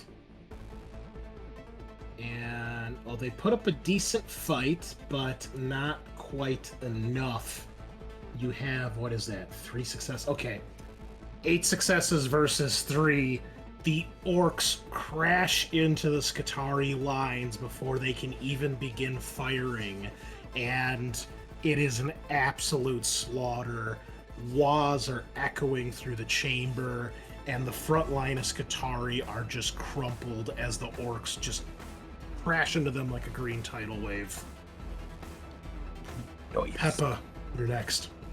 Peppa's gonna go around, and then any orcs that he sees missing limbs or fucking bleeding out of their guts, any kind of Medicaid he can administer to get them back in the fight. Honestly, because you guys have had the surprise round, basically, your orcs are more or less unscathed. It's all flesh wounds at this point. You know, Sick. a couple Skitarii have gotten shots off, but you don't even see a single orc on the ground right now. Oh, okay. Well then, I guess I too will engage in violence. As one does. As one does. Okay. I'd say that worked out. We also gotta blow through some glory. We've got too much. Just start throwing dice at stuff. All right. You pull out the old trusty plasma pistol, which it's still attached to the Mechatendrite from the other tech priest. Yeah, you fry another Skitarii or two and just add a little bit more weight to the assault here. The Skitarii are going to attempt to defend themselves here, and you can see that the back ranks are trying to back up and make distance so they can fire. So I'm going to do a leadership test here for the guy in charge. It's critical. Okay. All right. Despite the overwhelming assault, you do see, with machine precision, the back ranks that are not currently engaged begin to back off and make some distance and properly organize themselves into firing lines. You can see that they appear to wait for either their allies who are in combat to disengage or until they are slain, but you can tell they are waiting for basically clear shots to get a nice open volley on you guys. Loktar, what would you like to do on your turn? You can basically see now some distance getting made between most of the Skitarii and your forces. Really, they leave behind the ones that are already engaged in melee and leave them to be overwhelmed and try to reform the rest of their force. But you can see that you guys have easily probably torn through at least a third of their force right now, if not more. Now, is it just like one main hallway we're in now, or is there like offshoots in different directions? No, you can see further down the tunnel that it splits, but from where you guys are, you're basically in a big main artery, and it's just an open tunnel with some equipment here and there. Okay. Yeah, I'm gonna lend my strength and kind of try and make a hole for us to get into the rest of it. Are you going for the line that's currently engaged, or are you trying to go past them and get to the line that's preparing to fire? The line that's currently engaged, I'd like to kind of like, I don't know, make a hole to like get through that line. Gotcha. So we can get to the second. All right, you may make a melee attack if you so choose. I'll tell you what, if you wanna, before you roll, Okay. if you want to like do some sort of fancy maneuver here, especially because you're a blood axe, you can make a cunning test, and if you pass, your little maneuver here will work, and your orcs will basically be able to start breaking through before they can get off a full volley. Okay. It'll be DN3. It's not something terribly complicated you're trying to do. Yeah. Okay. Ooh. Shit. I will attempt it. Okay. I'm probably gonna add glory to it. Oh, double ones, complication. Damn. Okay. You charge in valiantly. You've got Boss Killer raised, and as you bring it down to strike, the power source goes out, and you just like clunk this one Skitarii over the head, just kind of thud him with basically a bludgeoning weapon at this point, and you don't make the progress you were hoping for. And you see that your orcs do take down the rest of the front line, but then the Skitarii open fire on more or less clear angle as they held their actions. They're going to take their shot here. All right. All right, 7 successes, no criticals. And oops, I didn't actually roll their weapon. That's fine. So what do they have? They have galvanic rifles, base damage 10, ED 1, and your boys are resilience 7. Okay. All right. So it is about as effective as a volley as they could hope for, minus getting a critical here. So you see the front rank down on a knee, and the ranks behind them lined up and staggered so that most of the remaining Skitarii can open fire. and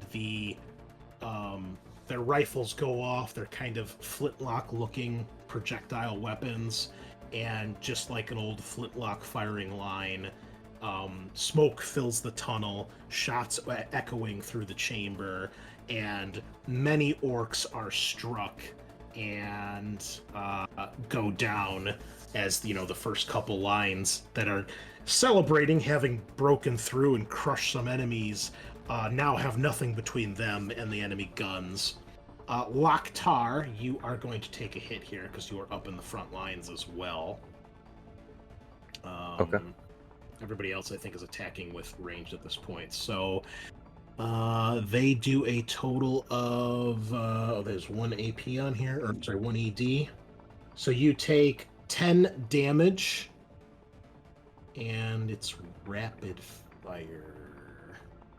An extra damage dice. Okay, so they get 1 more ED. All right, so it's just 10 damage. Okay. I'm just gonna take that. All right, a couple orcs around you fall, but you stand tall. And round 2, Head Hacker, we're back up to you. All right, so we're in it now. I guess kind of busting through the first wave. Would it be prudent to fire another blast weapon, or are we kind of in? There is distance now, especially because they just shot down like your first rank of orcs. No one is in melee right now. They've made distance and they're clearing stuff out. Also, basically the first wave that was already in here that was in the torpedo are pretty much dead, and it's the rest of the orcs that are pouring through. But keep in mind, they more or less have to go like single file through the torpedo, so there's not as many orcs currently in the airlock as you would hope. And if they get another volley like that off, they're probably gonna get to the point where there's gonna be like just orcs filing out of the torpedo getting gunned down. Okay.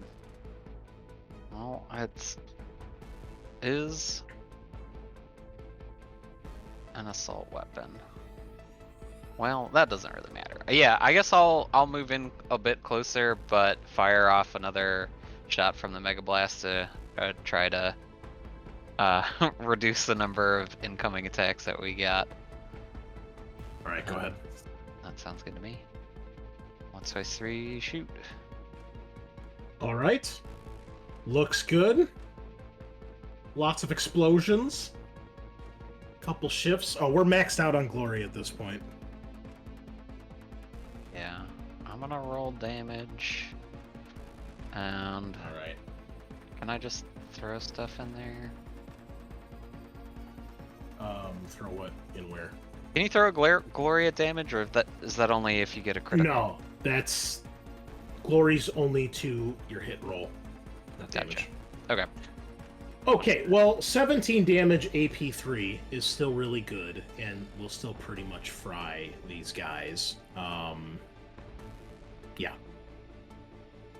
So, yeah, 9.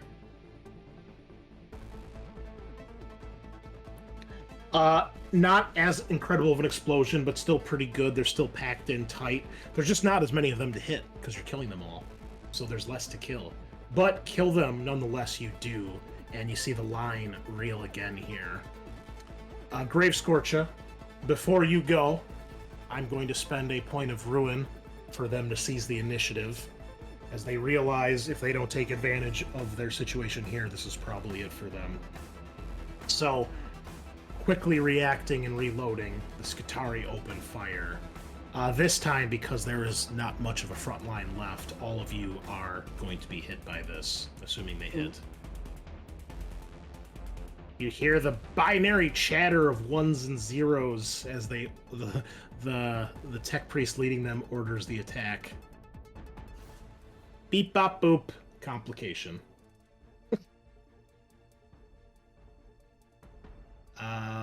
Well, they hit. Hold on.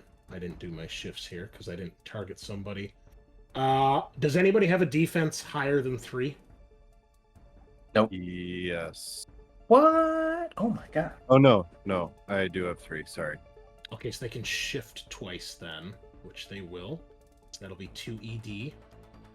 And one more because of rapid fire. Okay, so that's going to be a total of 11, 12, 13, 14 damage at AP1. Their complication is out of ammo. Well, that's not good.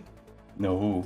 You Oh, hear boy. the guns go click as they frantically try to reload their weapons. But yes, all 4 of you take 14 damage at AP1 from the rending. That's a good amount. Oh, that's a... Well, hopefully I get one of these. Yeah, it's basically you guys and a couple orcs standing in the open getting shot at with nothing blocking their shots between you and them. Okay, roll a determination. I got 3, so that means I don't I don't go down. Okay, that's good. Because I have 8 resilience, so that's 7, 7, and 7. But actually -3, so 4 wounds. 4 for real wounds. Everybody else, are you taking hits, rolling determination? What's happening? I rolled determination.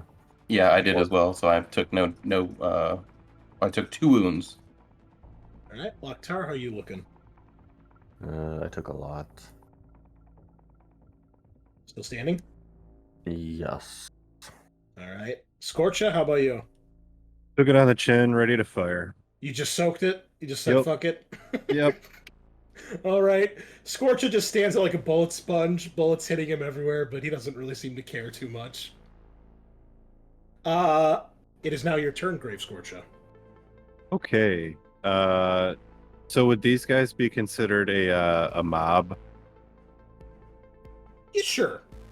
Because I was looking at a spray shot with the Burna, Okay. and so I don't know, targeting a mob. I can't click on that page, so I don't know What how that works. It's irrelevant because we're not doing like Okay. targeting here. So I'm just taking your successes and I'm calculating that against stuff I have here on my notes. So just if you want to use your flamethrower, just make an attack. Okay. So I'll just click the Burna. You mean you pretty much like can't miss because they're just standing there in a big mob and they have pretty amazing defense of not great. Okay, that's a hit. Roll damage.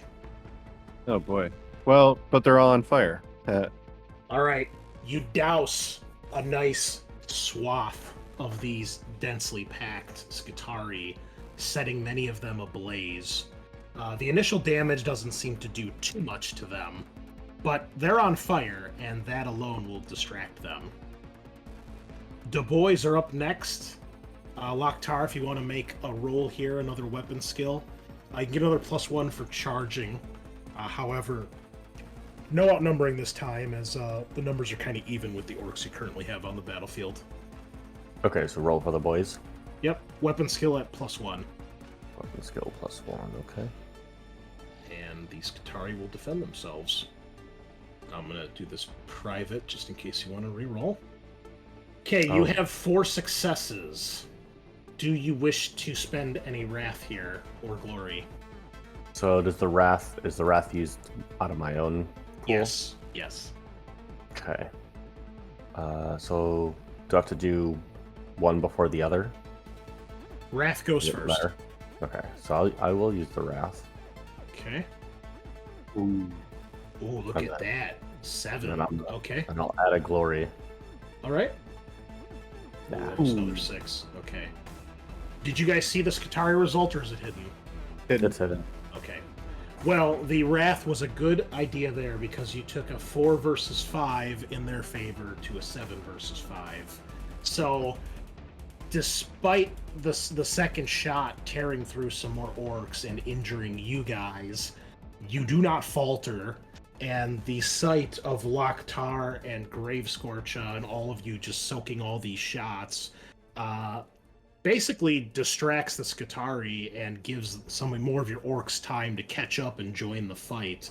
And the ones that do get into melee are just having a fucking blast and just loving life. And the Skitari, especially the ones that are on fire, the orcs are loving that right now. So the lines collide again, and your boys are back in combat, and the Skitari are running out of numbers, and it looks like they might not even be able to pull off another volley at this point. Peppa, what would you like to do? Well, after seeing my brother orcs fall to the guns of the Skitari, I'm going to start jamming my needle into them, my Erdi syringe, to resurrect them. Okay. Give me a Medicaid test. The more Go on. successes you have here, the better. That is a complication. With 7 successes, not bad. Yeah. Well, we'll throw Glory in because we have so much. Okay. Oh, that's right. We're down to 2 now.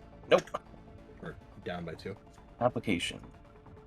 Another physical mishap. Okay. Damn. All right. You're patching up orcs as you can. You're going for the ones that you know just giving a quick injection will get them back into the fight with some adrenaline. You don't have time right now to worry about complicated surgeries, and you can sense that every orc that's in melee is giving you guys an advantage here and keeping guns off of you.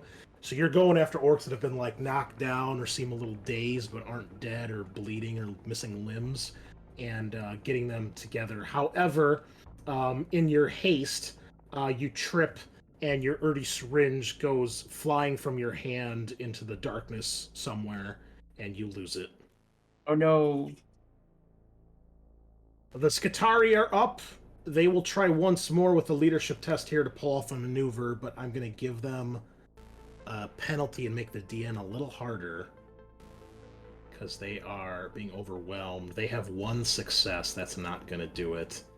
You can see a couple Skitari break off and manage to retreat, but most of them are locked in combat or perhaps don't hear or receive the order to fall back. And you basically see a pitiful gun line begins to form. And once again, they're waiting for the lines to clear, but you can tell even if they get a volley off, it's probably not going to be enough. Loktar, your turn at initiative 0. Yeah, I just keep pounding the line. All of you can give me actually, you don't even need to give me an awareness test because there's so few guys. You can see one of the few that does retreat back is clearly the tech priest that is leading this little battalion, and he's getting what's left of his troops together for one final volley. Do with that as you will. Can I charge him?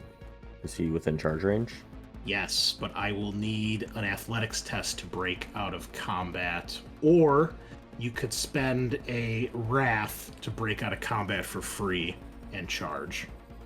If you fail the test, you'll get an attack of opportunity on you. If you pass, you won't get the attack of opportunity. I'll use the wrath. Alright.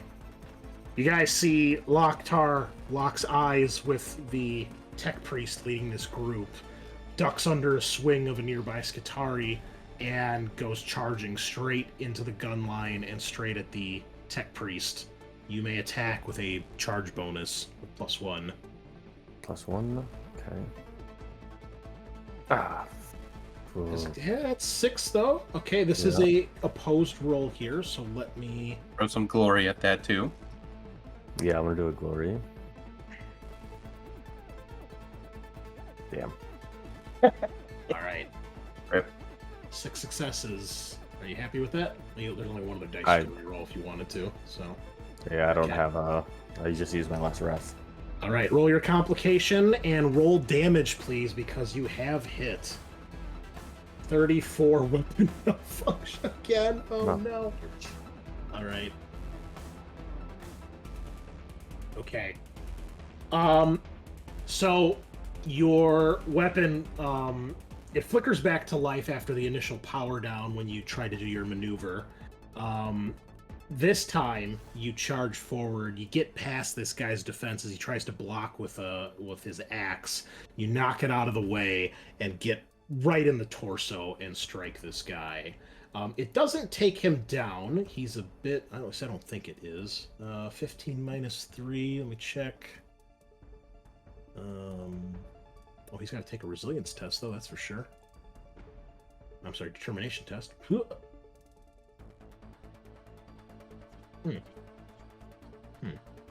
Okay, scratch that. He is fucking dead.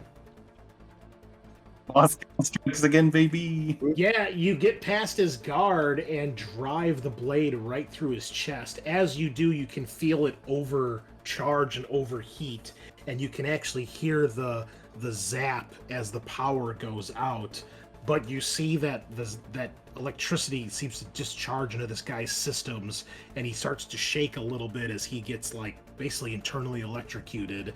And you see the lens on one of his eyes pops. It's a bionic eye, and the light goes out, and he crashes to the ground, twitching and sparking. And that is all the orcs need to see as your boss takes down their boss. And the rest of the Skitarii, without a leader, quickly fall into disarray, and the orcs begin to swarm, and more pouring out of the boarding torpedo and into the tunnel. And in a matter of minutes, the Skitarii patrol is completely wiped out with not a single survivor. And your casualties are minimal compared to the number of boys you brought down here. A wah echoes through the chamber in victory. Orcs cheering and beginning to grab and loot the tech boys that they see littering the ground. Many of them fighting over their strange flintlock-style weapons. And, yeah, it's quite a sight. Well done, fellas. All right. Yeah. Got him. Got him. We do need to roll for some casualties here. It wasn't many, but you guys did lose a few. So let's do that really quick. Also, make sure I don't die in my next hit. That'd be great too. We get you some armor, buddy. I know, I keep forgetting to. We'll requisition that today. Alright, so you guys... let me get my calculator really quick here. It's not terrible. About 90 orcs that you brought down are slain, but you have wiped this patrol out to a man. Oh, All right. 3690. Down to even 3600. Alright, so yes, you have a time to rest and recuperate for a moment. Give me a minute here. I need to step away if you guys want to discuss amongst yourselves what you want to do or celebrate your victory here. I'll be right back. There you go, boys. We are unstoppable. Oh yeah. Get another notch on that boss killer. Literally, it is constantly killing bosses. I need to start taking trophies from all the bosses I kill. Mhm. Skitarii legs, random orc boss chins, everything. Does the tech priest have any armor on him? Could you just get wrap yourself in Just take his armor. Yeah, we do. We should loot. in the what do you call them? The mechadendrites or big hammers. Oh yeah, Strap them in front of you like a bandolier. good work. So what's the plan now? Just keep going through the mines and trying to find secret tech that the Mars guys have? I think we're gonna start looking for batteries and stuff, right? You gotta keep Mulgrim happy. Yeah, power shit. Yeah, Mulgrim, the guy who's gonna inevitably betray us. Yeah, okay. Yeah. I'll burn him eventually. Yeah, we'll see. Maybe he'll burn us. Maybe That's he's making a super mega bomb and he's just gonna blow up the bridge one day while we're in it. We've blown up the bridge before. It'll be fine. Yeah, we do that as more of a joke, even, you know? Happened at least twice. Just getting to this planet. Yeah, actually. Alright, sorry about that, fellas. No worries. Okay, so what is the plan here? Well, I guess I'm gonna try to get ahead of the swarm of orcs looting as people are running through things, just so that I can identify stuff that we want to take back and like make sure that it's properly handled, and not just like torn out of the walls or whatever. I mean, Well, Well, for the most part, still- your boys are looting the dead. They're not. There's really nothing here to loot as far as the mines themselves. Okay. It seems they're happy to just grab whatever the Skitari had on them, and them being mostly mechanical, you can see them just ripping, limbs and pieces of armor and stuff off, or ripping out bionic eyes and stuff like that. So that's the kind of looting that's happening right now. It's all fine, I think. It would be quite grisly if it were actual people and not robot people. Yeah. So I guess just kind of searching around to see if anything would there's any fine materials, good scrap, salvageable tech, brick-bracks, batteries. Well, now that you guys are down here, you can hear just the hum of machinery echoing through the tunnels. You can't tell how far the tunnel goes, but you can see that it does eventually start to branch off into other pathways.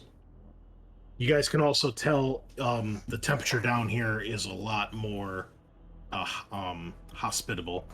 It's not anywhere near as blazingly hot as it was out on the surface. Nice.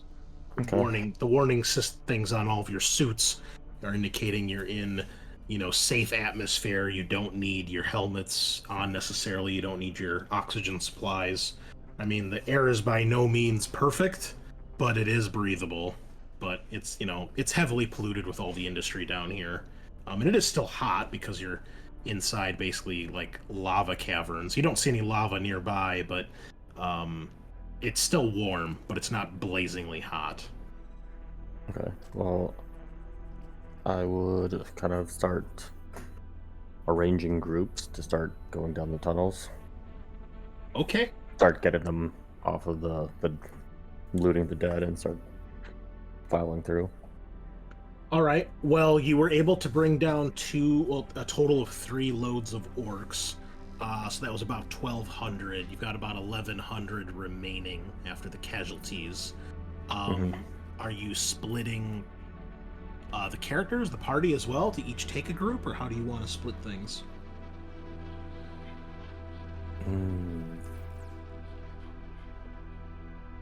Yeah. Yeah, let's... I guess split us half and half. Okay. Yeah, just a frame of reference, I think what we did last week, since you weren't here, is each of you took control of a group of orcs. Once you had the feral orcs, you brought some more down and decided to go after the tribes people again. And, we did rolls like we did the last time to see how well your forces did against theirs. So you can do something similar, you can split, you can all go together, whatever you want to do, it's up to you. Probably split so that we have somebody who knows what we're looking for with each group. Okay. How many groups do you want to split into?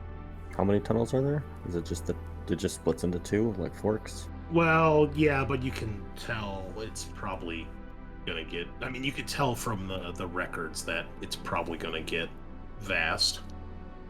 Let's do our best to keep them in 2 groups, and then... Okay. Which players are going with each group?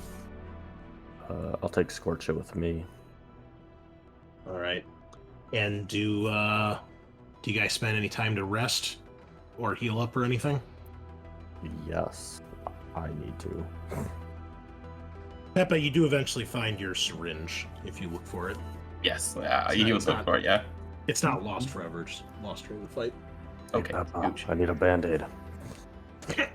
Right, boss. Let me give you a hole. By God. You, tougher than you look, boss. Oh, start throwing, some Medicaid your way. A lot of ones. Yeah. Oh, I was going to ask Chris, that stick bomb earlier, would you consider that a helpful explosion? Oh, yes. Yes, absolutely. Excellent. But yeah, you get nine wounds back. Oh, That is a lot more than I was thinking. Yeah, I mean, if we're taking like the short break, otherwise you would just get one wound bag. I need a little bit more than one. The short Yeah. the short break is what, like an hour or something? I think so, yeah. You're not doing the full rest, right? No, it's not like a fully recovered or whatever. When you get the shock back outside of combat too, right? Because there's like an action when you're not in combat I'm looking it up right now. to not freak out. Okay. Okay, so regroup is 1 hour. If you have ranks in Medicae, you can heal a single character, and they gain wounds equal to your Medicae dice pool. So that's what you just did, right, Sean? Yeah. Okay. I think the only way to get your shock back is to do a full respite, which is the 6-hour rest. I believe you can use the Medicae skill to give it back. Oh, is that in from combat? Also, you can you could potentially spend a point of wrath to restore shock to your rank plus your tier. And then for Medicae, Yeah, if you have a medkit or similar device, you can use make a DN3 Medcae test to restore rank plus 1 shock. okay, well, you've got time. You could do that to everybody, Sean, if you so choose. Sure. It's not, yeah, Okay. that makes sense. You can restore shock easier than wounds. That actually makes sense. So, oh my god, that's so many dice. We are rank 2. Yep. So 3 shock. 3 shock bag. Yeah, it's only DN3. Well, yeah, you're wounded, so 4. Okay, cool. Yeah. Is Peppa the only one that actually has ranks in Medicae? I guess I don't. I was thinking of getting one. Yeah, no. But I'm good. And 4. Then he'll do it on himself. The DN goes up by 1 if you attempt it on yourself, FYI. Okay. Not that it's gonna matter, but... Now you're rolling like 16 dice, 3, 6, 9 to a 13, holy shit. Yeah. Okay. Well, everyone is patched up emotionally, at least. Peppa tells some great stories, gets you guys back into the mood to fight. Okay. Orcs rest and loot. Spirits are high. Sure, 90 boys aren't making it back, but there'll probably be that many orcs by the time you get back to the ship anyway. It'll be fine. Splitting into 2 groups. Okay, we'll grow more. It's true, yeah. All right. Loktar and Scorcha, you head down one tunnel, while Headhacka and Peppa take the other half of the boys and head down a different tunnel. Loktar and Scorcha, you two eventually get to a bulkhead door that clearly leads further into the mine. Do you proceed? What do you think, boss? I mean, come all this way to stop here. That's right. Yeah, let's go. That's good. You guys see that there is there's a panel next to this door, very clear on the wall, to obviously operate the door. I will need a tech test, please. You know how to work this? I'm sure I could. Okay, yeah. All right. Yeah. All right. What is the DN? The more successes you get, the better here. Okay. So what should the base be? 3 or 4? You do 3 for the base. Okay.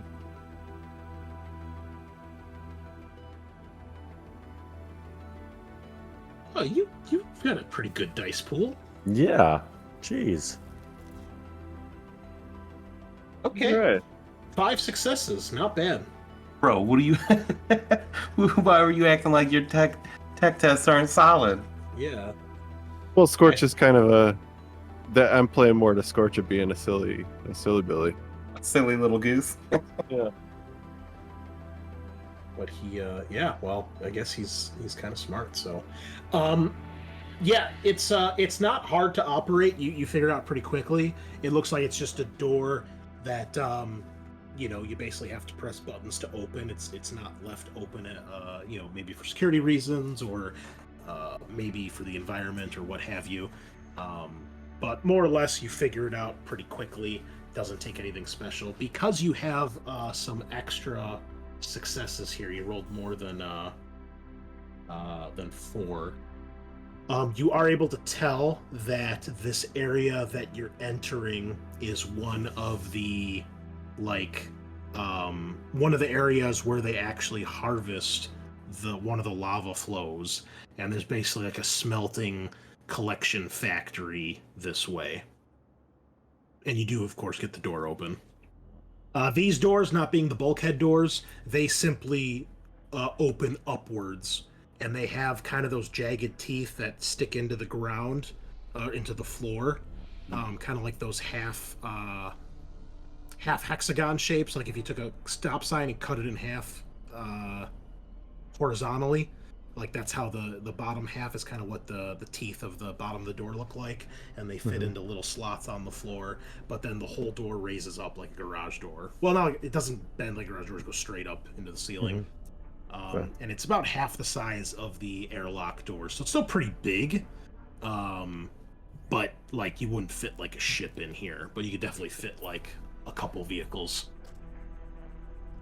When this door opens up, the sound of machinery gets much, much louder, and the heat definitely increases as you can feel the heat of the lava and some of the machinery nearby. You can also see the glow of the lava in the distance. As you guys begin to make your way through, you realize that you're kind of like on you come to like a platform, and there is not like a platform, like a cliff face, I guess, like you're up and you can kind of see down below you. There is a massive walkway that leads down, which looks like it goes further into the actual manufacturing area, and the path continues around, going into like a tunnel system again. It looks like there's a smaller door at the end of that tunnel that leads into perhaps a room or another set of tunnels. From up here on this cliff face, when you look down below, you can see a massive array of walkways, catwalks, conveyor belts, and down below, the glow of lavas. It looks like this particular set of equipment has been built hanging over and bridging the gap to the other side, where there's more actual ground. But down below, if you were to fall off one of these, you would fall directly into lava. Now you're very high up, probably at least like 50 to 100 yards up. It's massive. You see on the conveyor belts, you can see what looks like probably raw processed material, perhaps the black ceramite that you read about. And then you can see there are all sorts of stairways, ladders, and walkways to get to various areas here and there. You can see working along these catwalks and walkways are many, many servitors that are clearly working at various machines, massive devices that are clearly powering these conveyor belts or powering the machinery that's helping channel or gather some of the lava, sending them into different machines that are generating more power or converting it. You can see devices that look like power sources, perhaps generators or things of that nature. You do occasionally see like a Skitarii guard down here, but there's not many. and it doesn't seem like they realize that you guys are here. Perhaps they don't know that you've broken through, or they just don't even know that you're here. And yeah, I mean, it's like a maze of walkways, catwalks, platforms, conveyor belts, and machinery. I mean, if that's the case, I think I'm gonna start organizing boys to start taking stuff back to the ships. Okay. Okay. If you guys both want to give me awareness tests. I'll re-roll that one. Oh no, Loktar. Oh no. A lost piece Oh. of war gear. Let's see what you got. Not too much. So I'm up to 3, and I'm gonna roll a glory. Okay. Sure. Oh, you both got complications. Ew. Son of a bitch. All right. And my complication lost that motherfucker. Okay. Sheesh. Sheesh, indeed. I'll let you guys narrate that if you wish. Otherwise, I will determine something on your character sheet that is lost. So did you said the temperature rose, right? Oh yes, it's it's like being in a sauna. You're like in a furnace in here. It's not as bad as it was outside, but you probably have your helmets off at this point, so you can you don't have to waste your air on your suits. And I mean, it's just like being in a foundry basically. So for Scorcha, what if he took one wrong step and he sunk his power loader leg into some like magma? Well, the And, magma, like- you're way above the magma. Like I said, Oh, okay. You're about like 50 yards to 100 yards above it. Mm. Okay. I'm trying to, yeah. Something to do with like part of his foot kind of short circuits and pops off or something. So I'm like at a loss movement wise. Or like the heat starting to set off our like extra ammo or something. Okay. Or So like- Loktar, Yeah. you're what ranged weapons do you have? Slugga and Shooter. Okay, well they both use projectile ammo, right? Yes. Okay. Well, we'll roll a d6 here. On a 4, 5, or 6, it's your Slugga. Or I guess, how much ammo do you have total? 3. All right, roll d3, and that's how many of your ammo cartridges are gone. Oh, I did it private. It's 1. Okay, so one of your ammo just like starts to sizzle and pop, and you realize it's just like melted to slag in your pocket, and it's completely wasted. So you lose 1. Scorcha, you can't lose your leg. At least I don't think you want to. You have to lose a piece of war gear, basically here. Okay. Your legs, unless you want to lose a leg, but I don't think you want to do that. So for stick bombs, do those have fuses? No, I think they're kind of like the German potato masher grenades from World War II. Oh, okay. Okay. At least that's how I've always envisioned. That's what they look like, so that's what I envision them. Well, how about Scorcha notices kind of like a sizzling sound, looks down and sees that one's unstable, so he throws it off of himself. Okay, cool. I like it. All right. Yeah, you huck one of the grenades, which looks like it's about to go off, and it spirals down the shaft and plunks into the lava down below, and you see a small bubble of lava burst up, but you don't hear the explosion because it's so far down with all the machinery here. You can't hear anything. However, did either of you pass? You both. I did not. Okay. Loktar, you do see that most of the servitors seem to be like working servitors. You do see some that clearly have melee weapons, and they all probably could defend themselves in melee, but you don't really see any gun servitors. Again, you do see a couple Skatari on patrol here and there. you don't think you would have to be incredibly lucky to start sneaking around and taking stuff without them noticing you. I mean, they're not all going to be able to get to you at once because they're all spread out, and it's like I said, it's like a maze of these things. There's multiple levels, but there's no way, like, especially if you take like everybody. If there's just one or two of you, maybe you could sneak around, but even then, what you'd be able to take back, you're not sure. And you can tell there's probably some other like rooms or offices throughout here that you can't necessarily see into them, but you can see doorways that lead to other areas. So looks like there's a decent amount of stuff to explore here. I mean, keep in mind we're talking 40K scale, so a couple hundred orcs will probably fill up these platforms with space to spare. Okay. So if that's the case, I think I'll start sending boys to go like collect stuff out of the offices. If there's not that many Skitari, I'm not really worried about being spotted because I feel like we could probably take care of them.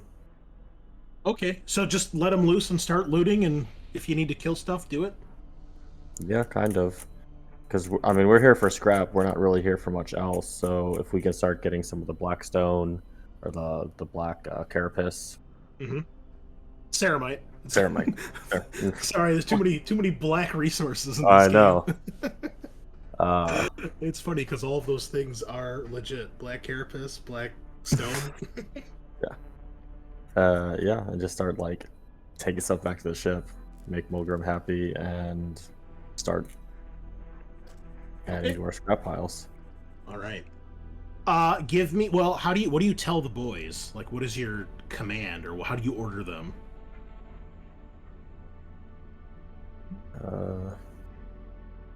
All right, boys. We need this gear. Grab what you can, take it back to the ship.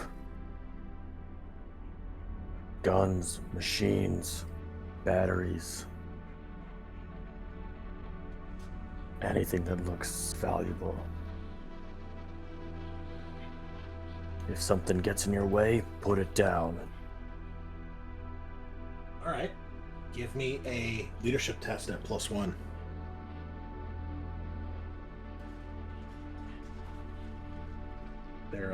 They're picking up what you're throwing down here. Ooh, Oh, son of a bitch. All right, 4 successes though. Machine, some technology. Okay, so as you are giving your speech, there's a nearby pipe or vent that goes off and unleashes whatever exhaust is there, and it sprays like right in your face, between you and the boys at a critical part of your speech. So they don't hear part of what you say, but they don't seem to care, and you're not sure what part they didn't hear. But Gravescorch, as you're sitting there, it's like he's talking, and then there's like a good 5-6 seconds where you just can't hear what he's saying because it's so loud, and then like the rest of the message goes through, and you see some of the orcs look at each other like, what did he say? And then they just shrug, and they just start running off in all directions, shouting and wahing, and just totally invading this area with no real discrimination as to being subtle or quiet or if they're spotted. Yeah, so Scorch is gonna also like the other orcs completely hear something else and probably use his last stick bomb and throw it at a necessary target. So if there's like a Skitari that he could reach.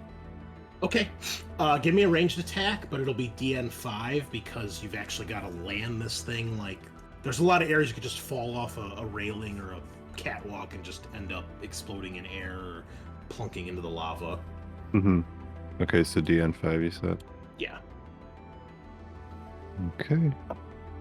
So it'll probably be DN6 because you're injured. Yeah. Oh, a complication and only 3 successes. Well, we're gonna re-roll. Okay. That's right. Got to use that wrath you just gained. So Ooh. close. 5 successes. And 1 glory, boys. Hey, baby. I believe. Oh, Oh fuck! That's Okay, roll your complication. Dropped item. Uh-oh. Wait. All right, Scorcha, you go to throw your grenade, and it's a terrible throw. It bounces right off the railing and lands like mere feet in front of you. Please give me an athletics test. Oh, This will be- Scorcha. What's the blast radius of your grenade? 6. 6. It'll be DN6 to get out of the blast radius. Oh. Rip. Oh my What? goodness! Oh. And that's a critical too. It's a Wow. critical. Okay. Oh. But do I need a glory then? Let me try a glory. Okay. Is that Well, you okay, can- boys? Yeah, you just Yeah, gained yeah. glory, so just use the one you gained. Son of a bitch. Okay. All right. Well, the explosion goes off, and you are mostly able to throw yourself back. Loktar, you see Gravescorcha clearly eyeing a Skatari who is not aware of your presence at this point, or perhaps doesn't see you guys in particular. And you see he goes to throw the grenade, and it bounces off a rate like a catwalk above him, and it bounces right back down just a couple feet in front of him on the same platform. He immediately turns and comes running your way. If you could see his eyes, you would see terror in them, but with his mask down, all you see are the red lenses. And there's an explosion that envelops the platform behind him and lifts him off his feet and sends him hurtling in your direction. What's the damage of the grenade? Burn or no, not burn off. Damage is 9. All right. Well, you're able to throw yourself away. You're only gonna you'll take just one automatic wound from that, as like shrapnel, and maybe your backside gets burned a little bit. But you land with a rough thud, perhaps crashing into the boss. And when you turn around, you can see that that section of the catwalk is just completely gone, leaving twisted, broken metal. Twisted metal. Scorcher would very gingerly pick the boss up, Damn it, Scorcha. dust his shoulders off, and well, see, now there's not a railing. If you wanted to shoot down, you could do it without it in the way. Damn it, Scorcha. As you're about to chastise him for his terrible throw, you hear a few shouts of glee and several more explosions as a couple more orcs follow suit, throwing stick bombs. It seems mostly in random directions. Some of them exploding in midair as they're hurtling towards the bottom of the chamber. Others exploding and taking out more walkways and or servitors. And yeah, it's about what you'd expect. To be fair, I only did the first one. Loktar, please give me a roll for your boys. Give me a weapon skill test as they begin to deal with what little resistance is down here. You can have a +2 bonus, one for charging. Just roll 2 extra d6. One for charging and one for outnumbering. You definitely outnumber the military presence here. Okay, that is 5 successes. Okay. Well, we'll see what this Atari can do. Probably not much against that. Oh no. Okay. Yeah. Whatever defenses are here are quickly overwhelmed. The servitors, by the time they realize what's happening and they process that they need to be defending themselves, they are quickly overrun, and the Skitarii in this section are just dog-piled. You even see one get tossed over a railing and plunks into the lava down below. You guys well and truly have this area under control. Meanwhile, Head Haka and Peppa, you guys make your way down the other tunnel path, and you eventually come to a point where there is a bulkhead door, similar to what Loktar and Scorcha just got past, and the path also continues, the tunnel continues further in another direction. It's a big door. Big door. There's big stuff behind it. Could be. Let's see if we can open it from this side. I don't think we got time to bring another torpedo down. Probably not. Yeah. Should have brought two. Never know when you're going to need another one. We'll remember Bring that our for next time. Backup torpedo? Okay, go ahead and roll a tech test, please. Oh, yeah. Well, that's fine. 7 successes. And a shift, if you'd like to use that for anything. I'll throw that into glory, I guess. Okay. I don't know. All right. Have to- The door is easily opened, especially for someone who is adept at technology as you are.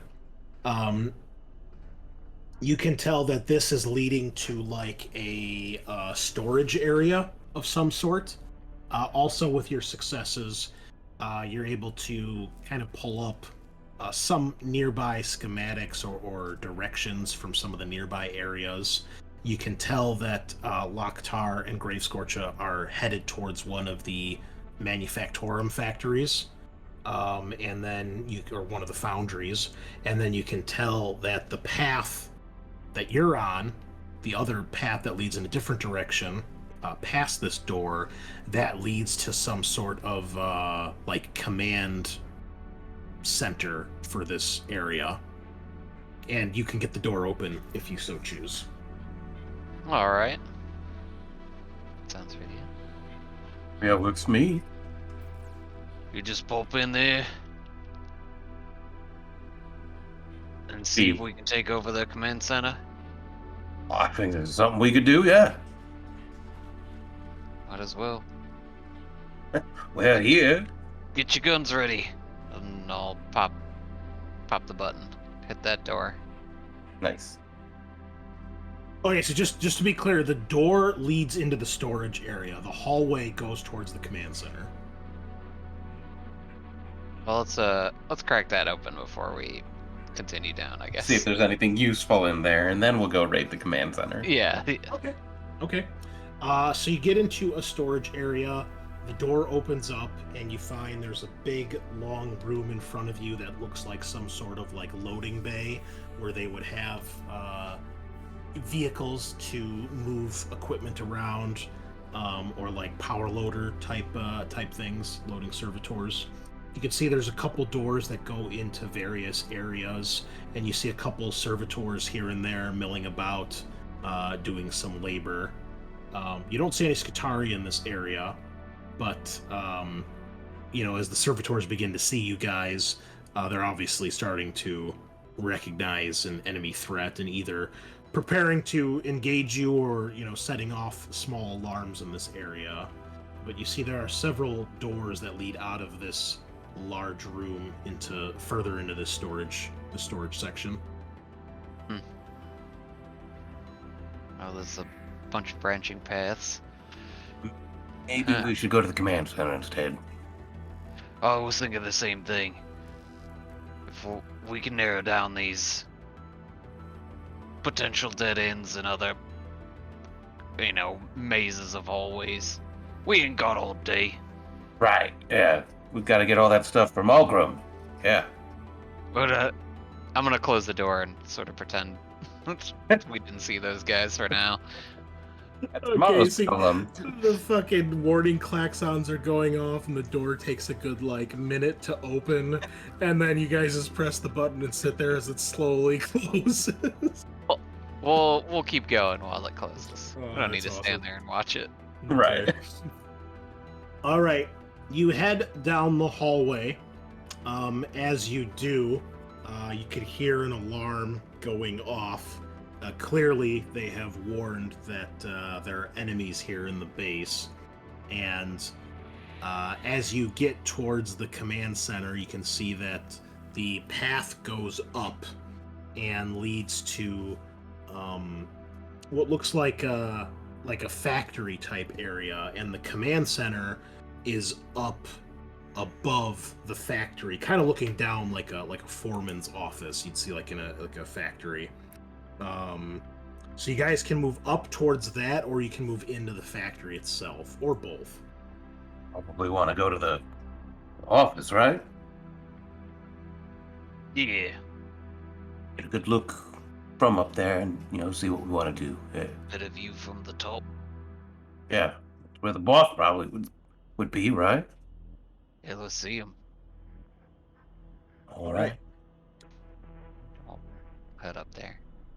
Okay, as you Weapon begin drop. making your way up there, you can see that down below in the factory area, there are many, many workers milling about.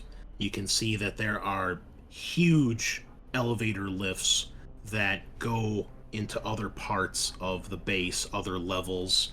Some of them go out of sight as the elevator shafts go into the rock, either in the ceiling or the floor. Others go to other levels of this manufactorum, and you're also greeted with the sights of conveyor belts and assembly lines. And you can see that although there are plenty of servitors here, you can tell that many of these workers here are the quote-unquote human population.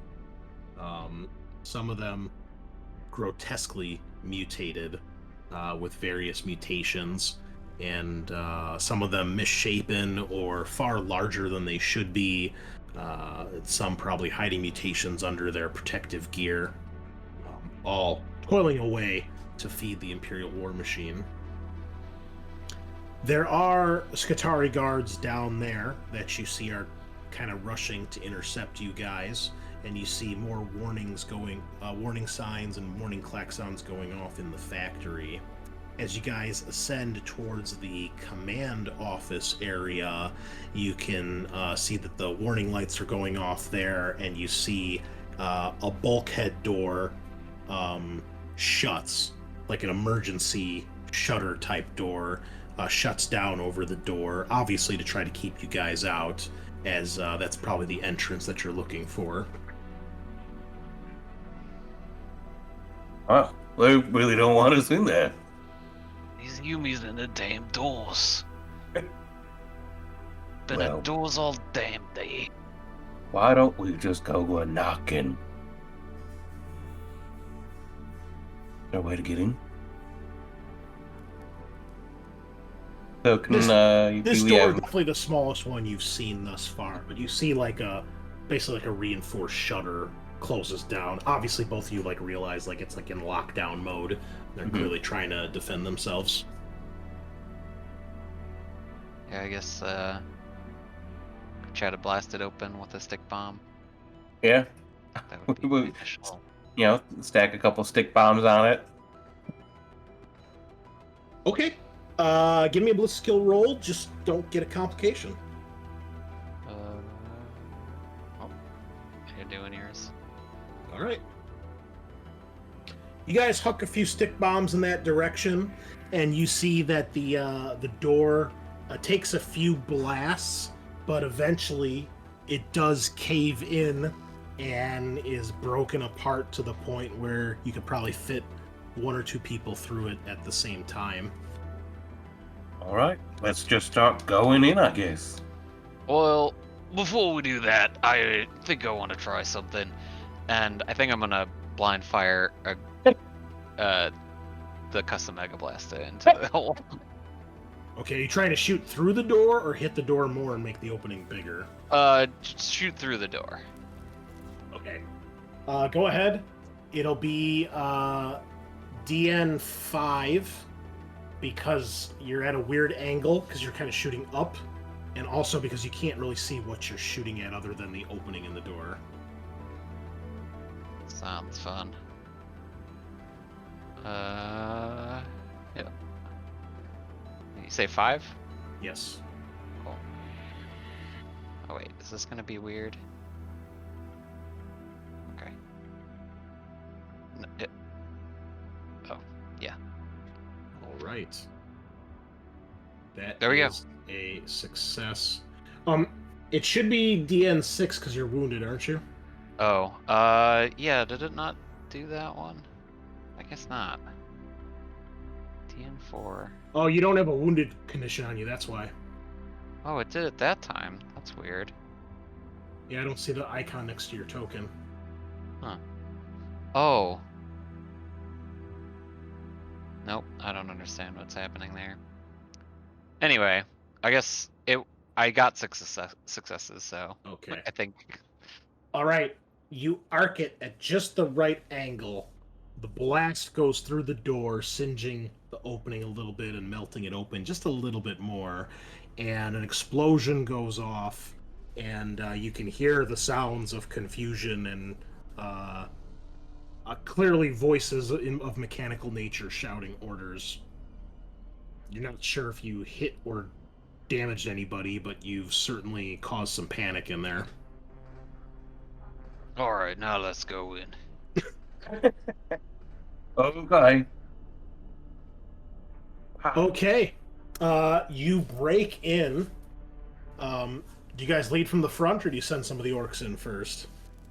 I mean, I'll go in first. I'll lead from the front. All right.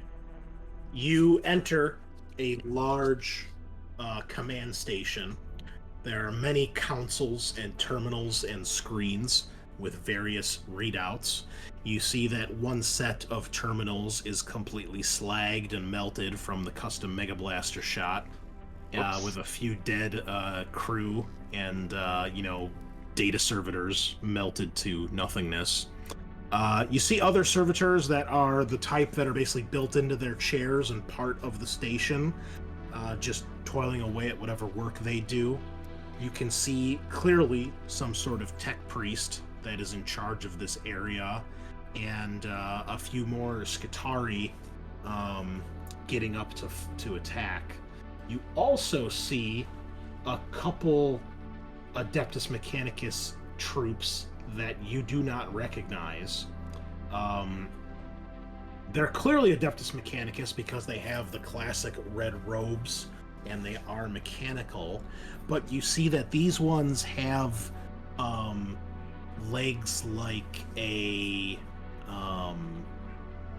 almost like an animal, where they've got like some of that weird like backwards ankle thing going on, and it looks like their arms actually turn into like 4 arms, almost with like mechatendrites, but they actually have like regular arms too. They also seem to have some sort of backpack. You're not sure if it's a power pack or an actual equipment backpack, and they appear to be like 100% mechanical. You do not see any flesh or biological parts on them. They have what looks like a mask covering like 2/3 of their face, the upper half. It looks like maybe a helmet that covers them, or just a faceplate. You can't see because of the hood they have on. But there are massive cables that come from the bottom, kind of where the mouth and nose are, and goes into the chest and under some of the robes and armor. And they have 2 blue eyes. You can't tell if they're glowing because of a light source or because of the lenses on the helmet. But this is what you guys see. There's a couple of these in here. They have weird arms that end in like weird power blades. And as I said, the arm basically splits off. Each arm splits off into like 2 sub-arms, with 2 of them being power blades, one of them being an actual hand, almost like a claw, and the other one being a mechatendrite of some sort. And that is what you guys see when this fight breaks out. Yo. I think we're going to have to call it at that, as this is going to be an actual fight that you guys will have to take part in, because it is a command center. So we're not going to get that done in 12 minutes. I'm pretty sure.